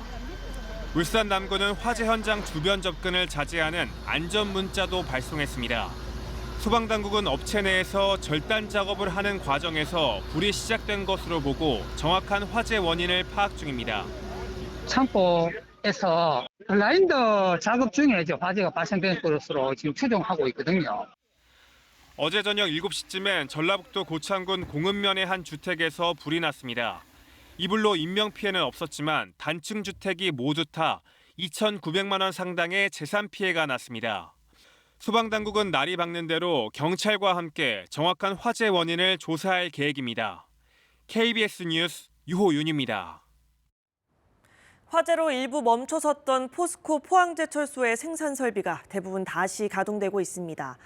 포스코는 제품 생산과 공급에 큰 차질은 없을 거라고 밝혔습니다. 오하영 기자입니다. 화재로 한때 조업이 중단됐던 포스코 포항제철소가 용광로 가동을 재개했습니다. 포스코는 예열을 거쳐 어제 오전 2시 2고로를 시작으로 3고로 가동을 다시 시작했습니다. 고로 재개에 따라 제강 설비와 아변 설비도 순차적으로 가동을 시작했습니다. 다만 4고로는 일부 설비 교체와 안전 점검을 거쳐 오늘 안에 가동될 예정입니다. 포스코 포항제철소에서는 그제 오전 7시 10분쯤 2고로 인근 전선에서 불이 나 2시간여 만에 꺼졌습니다. 불로 인한 인명피해는 없었지만 발전소 설비 10기 중 8기가 정전돼 한때 가동이 중단되기도 했습니다. 포스코는 정전 발생 즉시 비상대책반을 가동해 공장별 실시간 상황을 관찰하며 현장 대응하고 있습니다. 포스코 측은 정밀 현장 조사를 통해 명확한 화재 원인을 밝히고 재발 방지에 만전을 기하겠다고 밝혔습니다.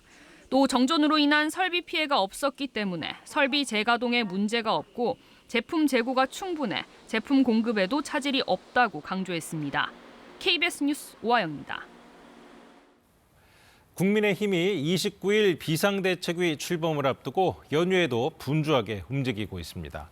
세대교체 요구가 계속되고 있는 가운데 한동훈 비대위원장 지명자가 인선을 고심 중입니다. 보도에 김보담 기자입니다.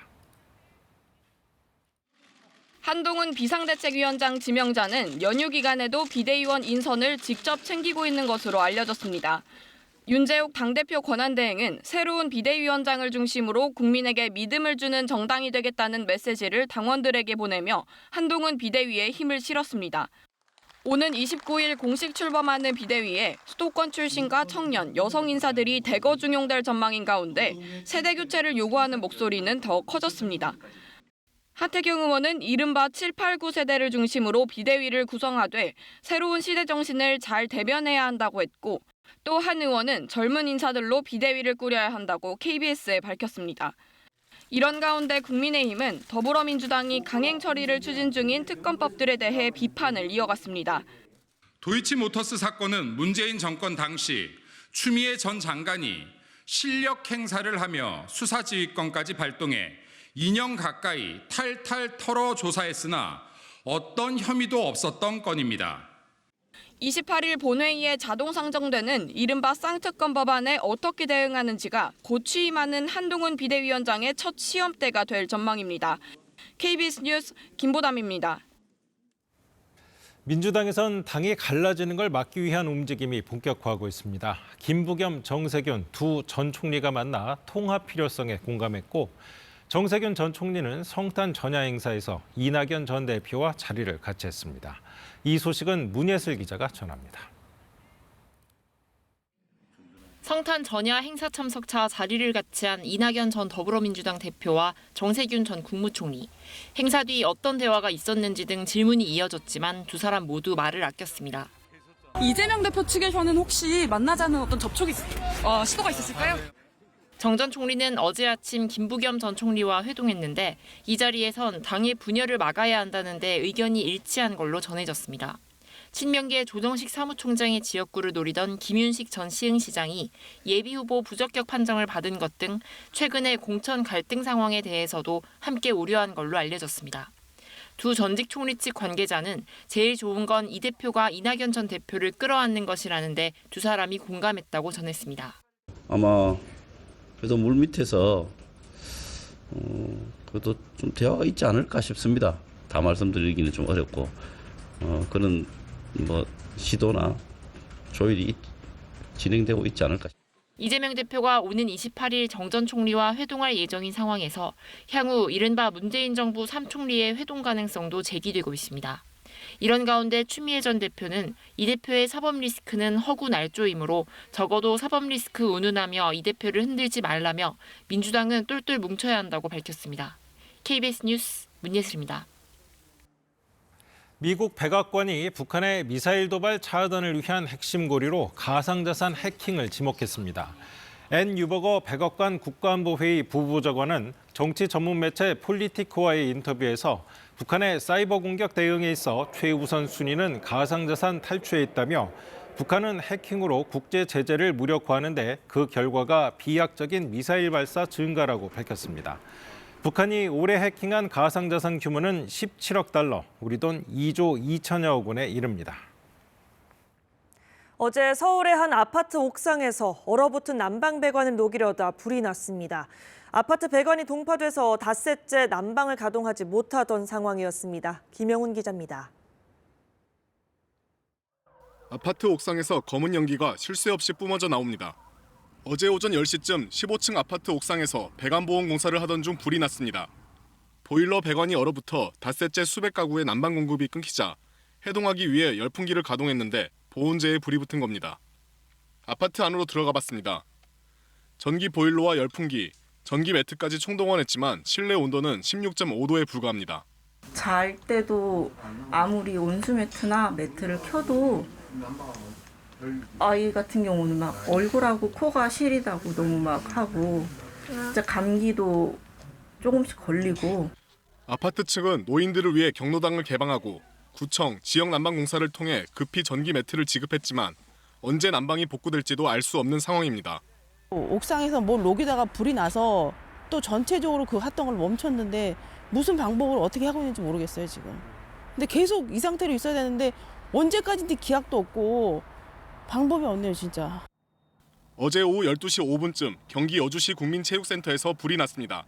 불은 인명피해 없이 1시간 만에 꺼졌습니다. 소방당국은 부탄 가스 토치로 얼어붙은 옥상 배수관을 녹이다 건물 외장재로 불이 옮겨 붙은 것으로 보고 있습니다. KBS 뉴스 김영훈입니다. 미국 공군은 매년 성탄절마다 태평양 외딴섬 주민들에게 선물을 전달하는 크리스마스 공수작전을 펼칩니다. 올해는 한국과 일본, 캐나다도 함께 참여해 그 의미를 더했습니다. 송금한 기자가 보도합니다. 푸른 남태평양 바다 위 열대섬 위를 군용기가 비행합니다. 산타 옷을 입은 군인들이 태극기를 펼쳐 보이고 섬에 가까이 다가가 상자를 떨어뜨립니다. 음식과 의약품 등 생필품과 아이들을 위한 책과 장난감 선물을 전달하는 겁니다. 섬나라에 보급품을 전달하는 공군의 크리스마스 공수작전입니다. 1952년 손을 흔드는 섬 주민들에게 미군이 물자를 투하했던 것을 계기로 70년 넘게 이어지고 있습니다. The airdrop utilizes readily available resources for supply pallets and repurposed parachutes dropped at lower altitudes to reduce costs and improve accuracy. 미국 태평양 공군사령부가 인도적 차원으로 해마다 크리스마스를 앞두고 기부받은 물품을 전달하는데 올해는 한미일과 캐나다 4개국 공군들이 참여했습니다. 기부 물품 정리와 포장까지 모두 군인들이 직접 하고 목표 지점에 정확히 떨어뜨리기 위해 훈련까지 합니다. 구호물자를 포장하는 것부터 도움이 필요한 섬에 투하하기까지 전 과정에 우리 대한민국 공군이 함께했습니다. 총 6대의 수송기가 작전을 수행했는데 우리 공군도 C-130 수송기 한 대를 투입했습니다. 공군 조종사와 정비사 등 30여 명이 임무에 참여한 6일 동안 펼쳐진 작전. 미크로네시아 연방과 팔라우 50여 개 섬에 210개의 선물 상자와 따스한 마음이 전달됐습니다. KBS 뉴스 송금환입니다. 신약과 화장품 개발 등에 불가피하게 필요한 이 동물 실험에 국내에서만 한 해 500만 마리의 동물이 희생되고 있습니다. 이러한 동물 실험을 대체하기 위해 정부와 기업들도 고심을 거듭하고 있습니다. 어떤 대안이 있는지 이슬기 기자가 취재했습니다. 인간의 줄기세포를 제조합해 만든 장기 유사체, 이른바 오가노이드입니다. 인간의 세포나 조직과 유사한 기능을 지녀 동물 실험을 대체할 수 있는 최신 기술로 주목받고 있습니다. 독성이나 유해성에 대한 예측을 좀 더 정확하게 할 수 있을 것이다. 동물을 안 쓰고 할 수 있는 가장 좋은 수단줄 중에 하나가. 이 밖에도 화학물질의 유해성 시험에 인체 모드를 쓰는 방법 등이 대체 시험 수단으로 사용되고 있습니다. 하지만 지난해 실험용으로 동원된 동물이 499만 마리에 달하는 등 국내 동물 실험은 여전히 매년 늘고 있는 상황입니다. 특히 이 가운데는 가장 큰 고통을 주는 2등급 실험에 동원된 동물이 전체의 절반에 달합니다. 대체 실험 기술은 계속 발전하고 있지만 동물 실험보다 경제성이 떨어진다는 등의 이유로 보급이 더디기 때문입니다. 대체 시험이 개발이 되어도 실제로 현장에서 활용이 되지 않아갖고 인프라 확장이라던가 정부의 그런 방침도 좀 같이 따라줘야 되는데. 대체 실험 사용료 감면 등 일부 법안은 최근 통과됐지만 활성화를 위한 핵심 법안인 동물대체시험법은 아직 법사위에 계류돼 있는 상황. 동물권 단체들은 5달 남은 21대 국회에서 해당 법안이 반드시 통과돼 국제 기준보다 크게 뒤처진 국내 생명윤리 분야를 혁신하는 계기로 삼아야 한다고 촉구합니다. KBS 뉴스 이슬기입니다. 성탄절 연휴 따뜻하게 보내고 계신가요? 하얀 눈이 낭만적인 분위기를 더해주는 것 같은데요. 저는 명동성당에서 날씨 전해드리고 있습니다. 제 뒤로는 아기 예수의 탄생 순간을 재현한 마국간 모형을 보실 수가 있고요. 오늘 정오에 이곳에서는 성탄 미사도 예정돼 있습니다. 눈은 오늘 오전까지 이어지겠습니다. 서울을 기준으로는 8년 만에 화이트 크리스마스인데요. 현재 일부 수도권을 포함해 곳곳에 대설주의보도 내려져 있습니다. 서울과 인천, 경기 남부, 충청 북부에 2에서 7cm의 눈이 내리겠고요. 그 밖의 지역은 1에서 최대 5cm가 예상됩니다. 도로가 미끄러울 수 있어서 안전사고에 유의하셔야겠습니다. 매서웠던 한파가 누그러지면서 오늘은 공기가 탁하겠습니다. 수도권과 충청, 호남 지방, 대구는 종일 초미세먼지 농도 나쁨 수준을 보이겠습니다. 그 밖에 강원 영서와 영남 지방, 제주에서도 일시적으로 대기질이 좋지 않겠습니다. 현재 기온은 서울이 영하 1.5도, 춘천 영하 4.3도를 보이고 있고요. 전주가 영하 1.3도, 대구는 영하 2.9도로 어제보다 높습니다. 낮 기온은 어제와 비슷하겠습니다. 서울과 청주가 3도, 강릉은 6도 예상되고요. 남부지방은 광주가 5도, 부산은 7도까지 올라서 바깥 활동하기에 수월하겠습니다. 바다의 물결이 동해 중부 먼바다에서 최고 3m로 높게 일겠습니다. 이번 한 주 동안은 심한 추위 없이 예년 수준의 날씨가 이어지겠습니다. 지금까지 명동성당에서 날씨 전해드렸습니다. 경의선 도라선역과 동해선 제이진역 부근에 남북 출입사무소를 설치한 지 20주년을 맞아 역사관이 마련됐습니다. 20년간 부침을 겪어온 남북 교류의 역사를 양민철 기자가 짚어봅니다. 2000년 6월 사상 첫 남북 정상회담. 이후 장관급 회담이 이어지며 남북은 이산가족 상봉과 경제협력 등에서 합의를 이뤄냅니다. 분단 이후 가장 활발한 교류의 움직임이 싹트던 상황. 남북 출입사무소는 이렇게 문을 열었습니다. 남북 간 인적 물적 교류 승인과 대북 연락 업무 그리고 출입 통관 검역 업무를 맡을 남북 출입관리사무소가 오늘 경의선 도라선역 부근에 문을 열었습니다. 남북 출입사무소는 개성 쪽으로 경의선 철도와 도로가 지나는 경기도 파주, 금강산 방향으로 동해선 철도, 도로가 지나는 강원도 고성에 각각 설치됐고 지금까지 연인원 300만 명 이상이 두 곳을 통해 남북을 오갔습니다. 최근 기소 20주년을 맞아 통일부가 개관한 역사관에는 이 남북 출입 20년의 역사가 고스란히 전시돼 있습니다. 북측이 발급한 초청장부터 출입증, 그리고 각종 신고서 등이 과거 활발했던 남북교류 모습을 그대로 보여줍니다. 당일 서울에서 출발을 해서 개성에 갔다가 돌아와서 이거를 출퇴근 회담이라고 부르기도 했습니다. 하지만 2016년 이후부턴 사실상 개점 휴업 상태입니다. 북한의 핵실험과 미사일 발사에 대응해 정부가 개성공단을 폐쇄하면서 왕래가 끊겼기 때문입니다. 가서 설비 상태라도 좀 보고 공장 상태도 좀 보고 또 직원들은 어떻게 됐는지 이걸 지금 정말 모든 기업들이 아주 궁금해하는 것이 그 부분이에요. 그래서 2018년 남북공동 연락사무소 개소를 계기로 잠시 활기를 띠었지만 2년도 되지 않아 북한이 연락사무소를 폭파했고 이후 소통은 지금껏 단절돼 있습니다. 남북교류 20년의 역사를 고스란히 지켜본 남북출입사무소.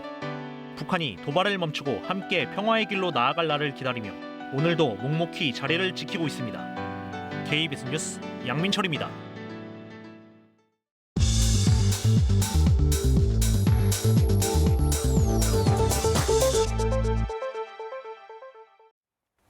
네, 이슈 키워드입니다. 오늘 첫 번째 키워드 대게입니다.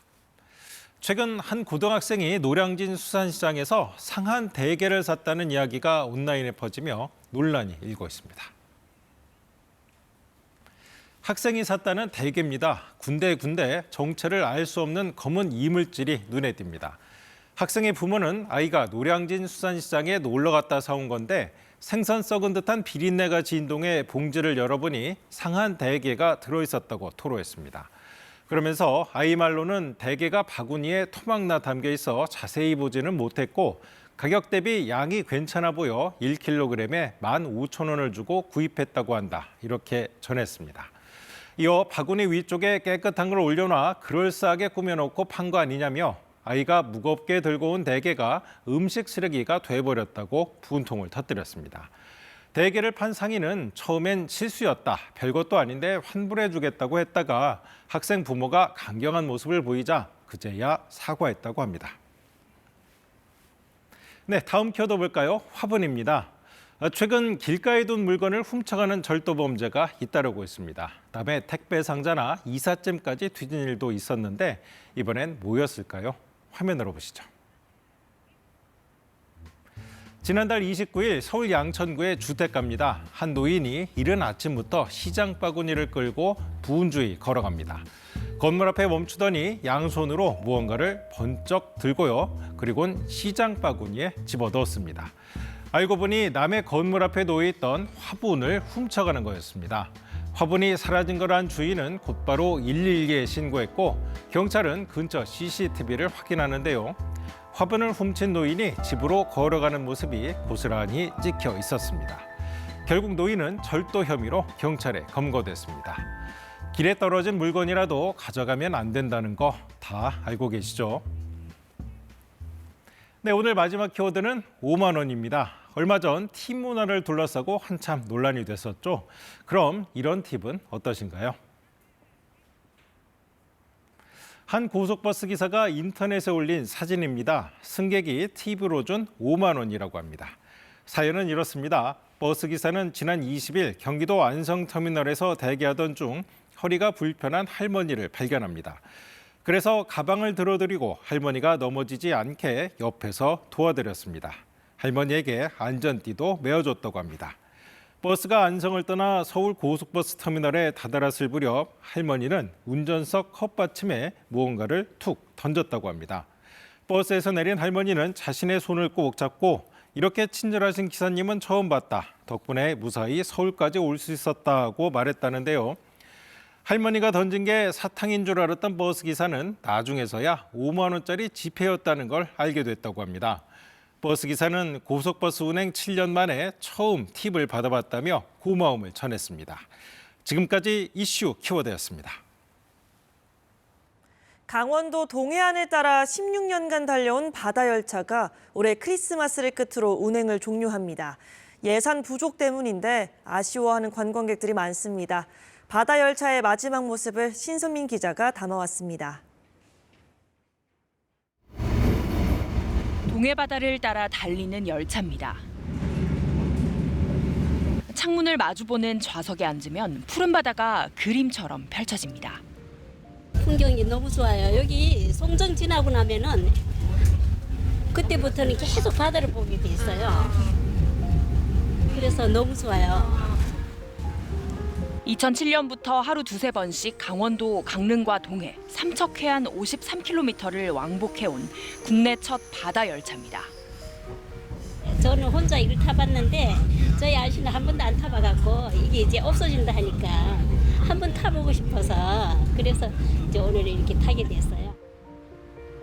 오붓하게 함께한 엄마와 아들은 창밖 풍경에 눈을 떼지 못합니다. 신기했어요. 이렇게 가까이서 볼 수 있다는 저마다 다른 여행.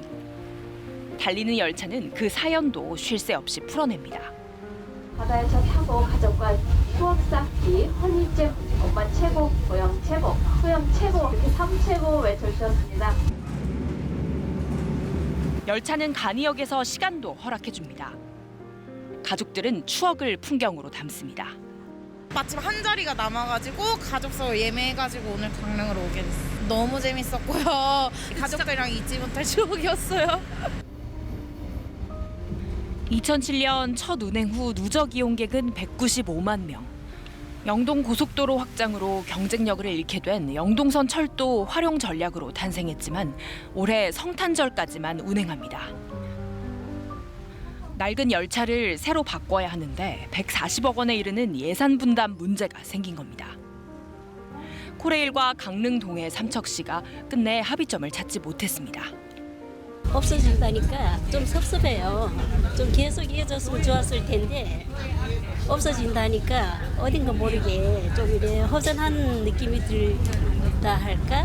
그렇게 생각이 드네요. 겨울바다를 선물한 마지막 열차가 조용히 추억 속으로 사라지고 있습니다. KBS 뉴스 신선민입니다. 최근 정부가 층간소음 기준 미달인 아파트는 준공 승인을 내주지 않겠다고 발표했습니다. 이제 층간소음 문제가 건설사들의 생존과 직결되는 건데요. 건설사들이 소음을 줄일 아이디어를 내며 경쟁에 나섰습니다. 오대성 기자입니다. 올해 완공된 한 신축 아파트에 살고 있는 6살 민우 군. 유치원에 다녀왔지만 집에서도 놀고 싶은 마음은 어쩔 수가 없습니다. 나 밖으로는 잘해. 주의를 줘도 가끔 소음이 발생하는데 이럴 땐 벽에 설치된 센서가 도움이 됩니다. 내부 진동을 자동으로 감지해 39데시벨인 층간소음 기준을 넘어서면 월패드에 실시간으로 알람이 뜹니다. 사람마다 느끼는 소음 정도가 다르다 보니 시끄럽다는 쪽과 소리 안 냈다는 쪽 사이에 갈등이 생기는데 객관적인 수치를 통해 문제를 줄여보려는 시도입니다. 주의를 부탁드립니다 하면 저도 모르게 이제 뛰지 마! 하고 이제 소리를 좀 지르게 되죠. 근데 그래서 이제 더 많이 소음이 발생하는 걸 좀 방지를 좀 할 수가 있죠. 자료를 가지고 윗집을 설득할 수 있고 아랫집을 설득할 수 있고요. 아파트와 비슷하게 지어놓은 실험용 건물에선 바닥 재료나 공법 등을 달리하며 소음 연구를 합니다. 우리나라 아파트는 대부분 벽식 구조라 층간 소음에 취약한데 소음을 줄이는 다른 형태의 구조도 테스트해봅니다. 기둥, 보, 슬랩으로 이루어진 라멘식 세대고요.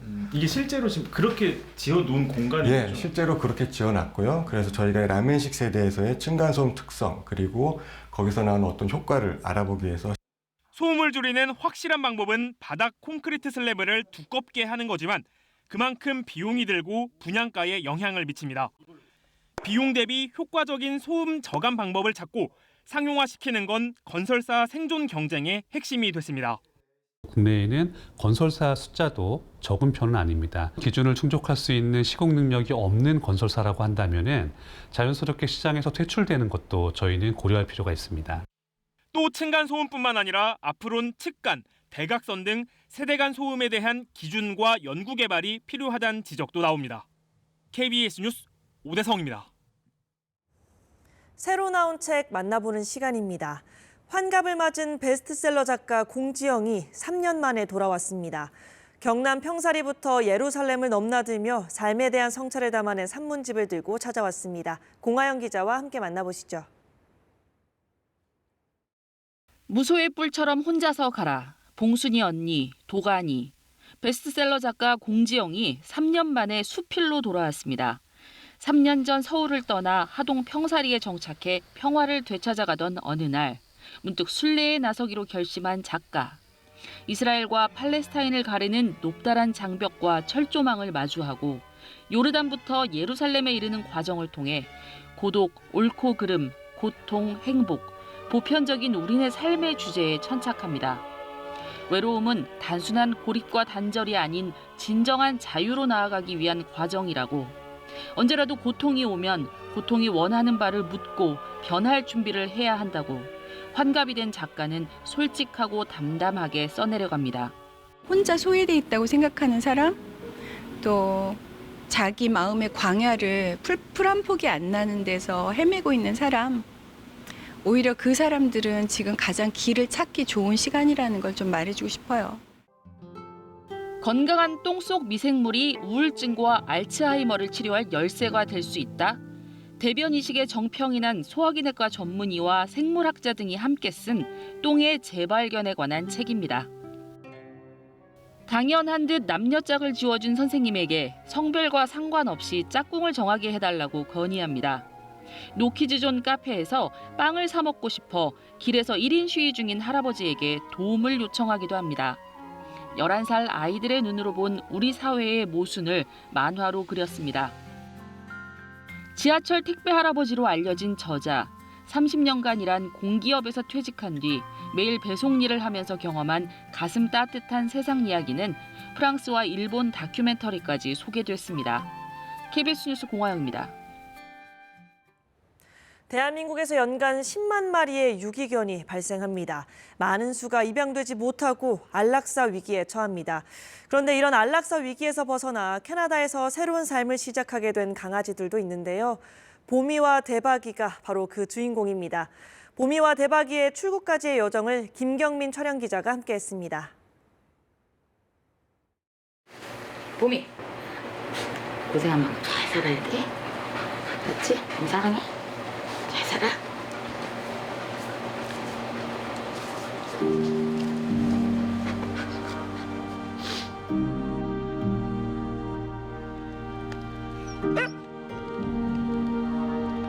보미 같은 경우는 아마 보호소에서 안락사가 되기의 명단에 올랐던 것 같아요. 그리고 대박이는 누군가 잊어버렸거나 유기했거나 했겠죠. 대형견을 키우기에는 환경 자체가 국내에서는 감당이 이제 잘 안 되다 보니까 사람들이 겁을 내는 게 많은 것 같아요. 정말 슬픈 일이지만 국내에서 대형견의 입양 확률은 0.1%라고 얘기를 해요. 그래서 저희가 지금 해외 입양을 진행했고 이번에 캐나다로 가게 되었어요.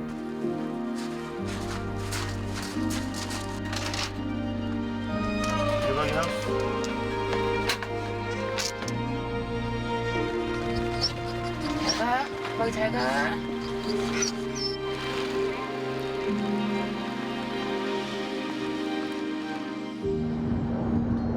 16일 날 토론토로 출국하는 보미하고 대박이는 입양 가족이 있어요. 그래서 아이들이 입양 가족한테 가는 날개가 되어주시는 분들이 바로 이동봉 사장님이시고요. 티켓 앞으로 같이 예약을 해서 에스코트해서 데려가는 과정이고 수암을 붙일 때 같이 체크인을 해요. 한 아이가 이동봉 사장님을 통해서 정말 새로운 견생을 찾는 거예요. 힘들던 아이가 정말 좋은 입양처가 나왔고 그걸 가는 길에 있어서 정말 첫 번째가 이동봉 사장님이라고 생각하고요. 그냥 제 시간을 조금 쓰면 되거든요. 그렇게 가서 강아지들이 더 살 수 있으면 좋죠. 보미랑 대박이도 그렇게 잘 살지 않을까 싶습니다. 아마 정말 크리스마스에 이거보다 더 큰 선물은 없을 거고요. 지금 여기서 있던 이 오래된 아픈 기억은 다 잊고 가서 정말 행복하게 살았으면 좋겠어요. 감사합니다. 잘 부탁드릴게요.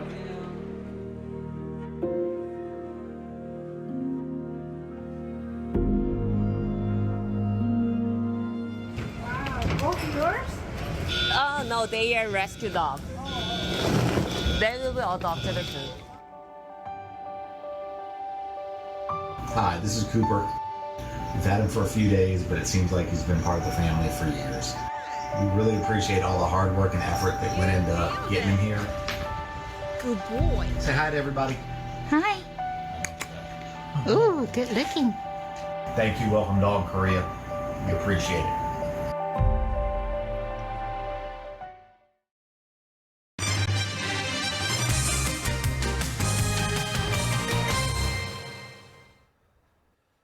요즘에는 야경도 도시의 주요 경쟁력으로 꼽히고 있는데요. 크리스마스를 맞아서 서울 도심 곳곳이 온통 화려한 불빛과 조명으로 장관을 이루는 모습입니다.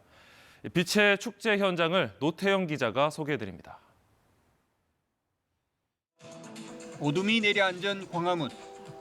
우리 전통 산수가 화려한 빛을 타고 날아와 춤추듯 뿌려집니다. 해와 달이 떴다 사라지고 부릅뜬 호랑이 눈이 시선을 사로잡더니 전통회와 십장생도가 펼쳐집니다. 여기가 서울이구나라는 느낌이 들었고요. 그리고 반짝반짝하니까 예쁘더라고요. 재밌어요. 생각보다 훨씬 재밌어요. 그리고 구경한 것도 많고 사진 찍기도 좋아요. 광화문 월대 원형 복원을 기념해 이인남 작가 등 국내외 미디어 아티스트 5명이 참가한 초대형 빛의 축제. 광화문 일대 전체도 알록달록 빛의 향연으로 뒤덮였습니다. 전통과 미래를 결합시켜 서울의 야경을 세계적 명소로 키운다는 보관입니다.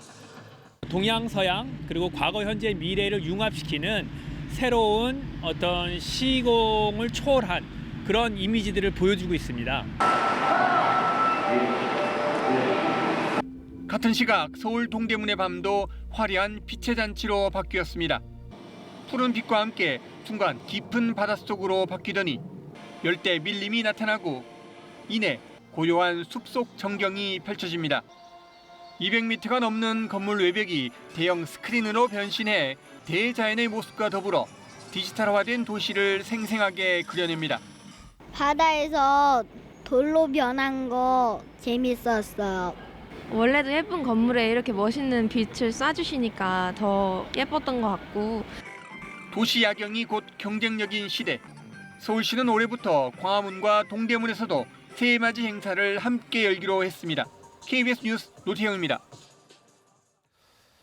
대형마트의 의무 휴업일을 평일로 바꾸려는 움직임이 커지고 있습니다. 서울에서는 서초구가 처음으로 대형마트 쉬는 날을 평일로 옮기기로 했고 또 동대문구도 같은 방안을 논의 중인 건데요. 다른 지자체로 확산될지 주목됩니다. 이광열 기자입니다. 서울 서초구는 지난 19일 지역 슈퍼마켓 대표, 대형마트 협의체 대표 등과 함께 상생 협약을 맺었습니다. 대형마트가 슈퍼마켓 상인들을 돕는 것을 전제로 일요일인 대형마트 의무 휴업일을 평일로 바꾸기로 한 겁니다. 이제는 오프라인보다는 온라인으로 그러다 보니 대형 매장과 그다음에 중소 슈퍼들이 많이 힘든 데다가 소비자들은 정말 불편했거든요. 대형마트 의무 휴업일은 지난 2012년 법으로 정해진 뒤 골목 상권 보호에 실효성이 있는지 등을 두고 논란이 되었습니다. 올해 들어 대구광역시와 충북 청주시가 대형마트의 쉬는 날을 평일로 바꿨습니다. 서울에서는 서초구에 이어 동대문구에서도 같은 논의를 진행 중이어서 다른 구로 확산될지 주목됩니다. 다만 전통시장이 없다시피 한 서초구와 달리 다른 지자체는 시장 상인들도 설득해야 해 협의 과정이 쉽지는 않을 것으로 전망됩니다. 여기에 마트 노동자들도 근로환경 악화를 들어 반대 목소리를 높이고 있습니다. 그나마 가족과 약속 잡을 수 있었던 소소한 행복입니다. 그것마저 빼앗고 노동자들은 그저 돈벌이 수단으로 취급받고 있습니다. 평일 휴업 도입 이후 6개월간 대구시 유통업계의 매출을 분석해보니 골목 상권의 매출이 함께 올랐다는 조사 결과도 나왔지만 합의된 데이터가 충분하지는 않은 상황. 서울에서도 먼저 시행하는 서초구의 사례가 실제로 상생의 결과를 가져온다면 대형마트 의무 휴업일 변경은 더 빠르게 확산될 것으로 보입니다. KBS 뉴스 이광열입니다. 야생동물 카페에 가면 귀여운 동물들을 만지고 또 먹이를 주면서 여유로운 시간을 보낼 수 있었는데요. 이달 들어 개정된 관련법이 시행되면서 일부 경우를 제외하고는 이런 행위가 이제 불법이 됐습니다. 동물 보호의 취지라는데 부작용 우려도 나옵니다. 여소연 기자가 취재했습니다. 유리문 너머로 미어캣 3마리가 보입니다. 업주는 문 앞에서 미어캣을 만져도 된다고 설명합니다. 여기 앞에 나와 있는 애들 만져도 만져도 안 물어. 네, 그냥 물어나진 않을 거예요. 또 다른 동물 카페. 손님들이 미어캣을 쓰다듬으며 시간을 보냅니다. 야생동물 카페에서 흔히 볼 수 있는 모습이지만 모두 불법입니다. 지난 14일부터 이른바 야생생물법이 개정돼 시행됐기 때문입니다. 개정안은 동물원, 수족관이 아닌 시설에서 일부 야생동물의 전시를 금지하고 있습니다. 환경부는 기존 업체들에 한해 4년간의 영업 유예 기간을 주기로 했습니다. 하지만 이 기간에도 일부 조류 등을 제외하고는 야생동물을 만지거나 먹이를 주는 행위는 금지됩니다. 어길 경우 최대 500만 원까지 과태료를 물게 됩니다. 취지는 동물 보호라지만 현장 상황과는 거리가 멀고 구체적인 관리 계획도 없습니다. 오히려 동물학대를 부추길 수 있다는 우려도 나옵니다. 동물을 그냥 몰래 버린다거나 아니면 학대한다거나 그랬을 때 정부와 지자체가 좀 적극적으로 나서서 피학대 동물은 몰수하거나 격리시켜야 되고요. 환경부는 동물은 업주의 재산이기 때문에 처분에 개입할 수 없다며 위법 사항은 개체수가 파악되는 대로 조사할 계획이라고 밝혔습니다. KBS 뉴스 여소연입니다. 프랑스에서 1917년 기증됐다는 기록이 있는 광개토왕비 탁본이 새로 발견됐습니다. 한 학술 연구기관 도서관 서고에서 작은 상자 안에 들어있는 것을 최근 사서가 찾아낸 건데요. 귀중한 사료를 KBS가 처음 촬영해 공개합니다. 파리 안다영 특파원입니다. 길이 6m에 이르는 두루마리를 펼치니 한자 수백 자가 빼곡히 찍혀 있습니다. 고구려 광개토 왕의 업적을 기리기 위해 중국 지린성 지안에 세운 비석에 글을 탁본한 겁니다. 균열이 있는 곳이나 글자가 깨진 비석면에는 숯을 발라 찍은 석회 탁본입니다. 프랑스 유명 고등학술기관인 꼴레즈 두 프랑스 내 아시아회 도서관 사서가 최근 발견했습니다. Toute petite boîte en fait a été pilier en pilier justement petite, n'était pas très bien conservée. Grande stampage, j'étais très étonnée. 지금까지 확인된 이런 탁본은 약 100여 종, 주로 중국에 있고 한국과 일본에도 일부가 전해집니다. 동아시아가 아닌 서구권에서 광개토 대왕비 탁본이 발견된 건 현재 프랑스 국립도서관이 소장하고 있는 탁본에 이어 두 번째입니다. 프랑스 국립도서관 소장본과 혼동돼 100여 년 동안 빛을 보지 못하다 국내 한 교수가 확인해 그 존재가 드러났습니다. 샤바누스본보다는 좀 늦고 오히려 또 규장각본보다는 좀 더 시기가 빠른 것으로 한 1910년 무렵에 제작된 탁본인 것으로 이 패턴을 가지고서 우리가 추정할 수가 있습니다. 광개토왕비 탁본은 4개 면을 찍어 넉 장으로 돼 있는데 이 탁본은 3면이 없고 2면이 2장 중복돼 있는 게 특징입니다. 지금까지 알려진 탁본 중 유일합니다. 중복된 탁본의 존재는 당시 탁본 제작 방식이나 연대를 추정하는 데 중요한 사료로 활용될 것으로 기대됩니다. 파리에서 KBS 뉴스 안다영입니다. 이어서 한국도로공사 연결해 아침 교통 상황 알아보겠습니다. 화이트 크리스마스입니다. 눈이 오는 건 좋지만 도로가 미끄러워서 걱정인데요. 아침부터 미끄럼 사고도 끊이지 않습니다.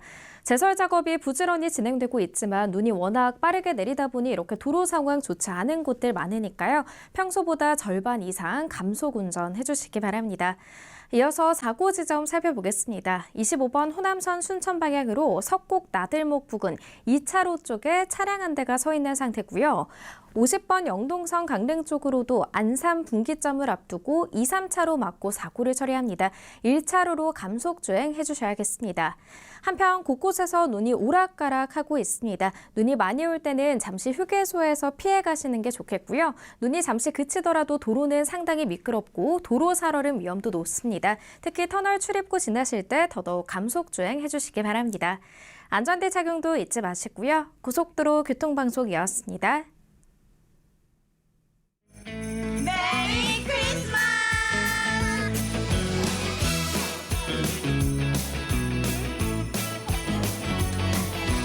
This year was a long one, at least it was for me. We got through spring and summer, and we raked those autumn leaves. But there's a special magic only Christmas time can bring. The nights are getting 환한 눈과 함께하는 성탄절 아침입니다. 서울을 기준으로는 8년 만에 화이트 크리스마스인데요. 아직 이른 시간인데도 불구하고 이곳 명동성당을 찾는 시민들의 발걸음이 하나둘 이어지고 있습니다. 제 뒤로는 아기 예수 탄생의 순간을 재현한 마국간 모형을 보실 수가 있고요. 오늘 정오에 이곳에서는 성탄 미사도 진행될 예정입니다. 눈은 오늘 오전까지 이어지겠습니다. 현재 수도권 일부 지역을 포함해서 대설주의보가 내려진 곳도 있는데요.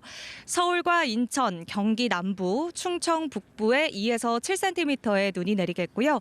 그 밖의 지역은 1에서 최대 5cm가 예상됩니다. 도로가 많이 미끄러울 수 있어서 안전사고에 유의하셔야겠습니다.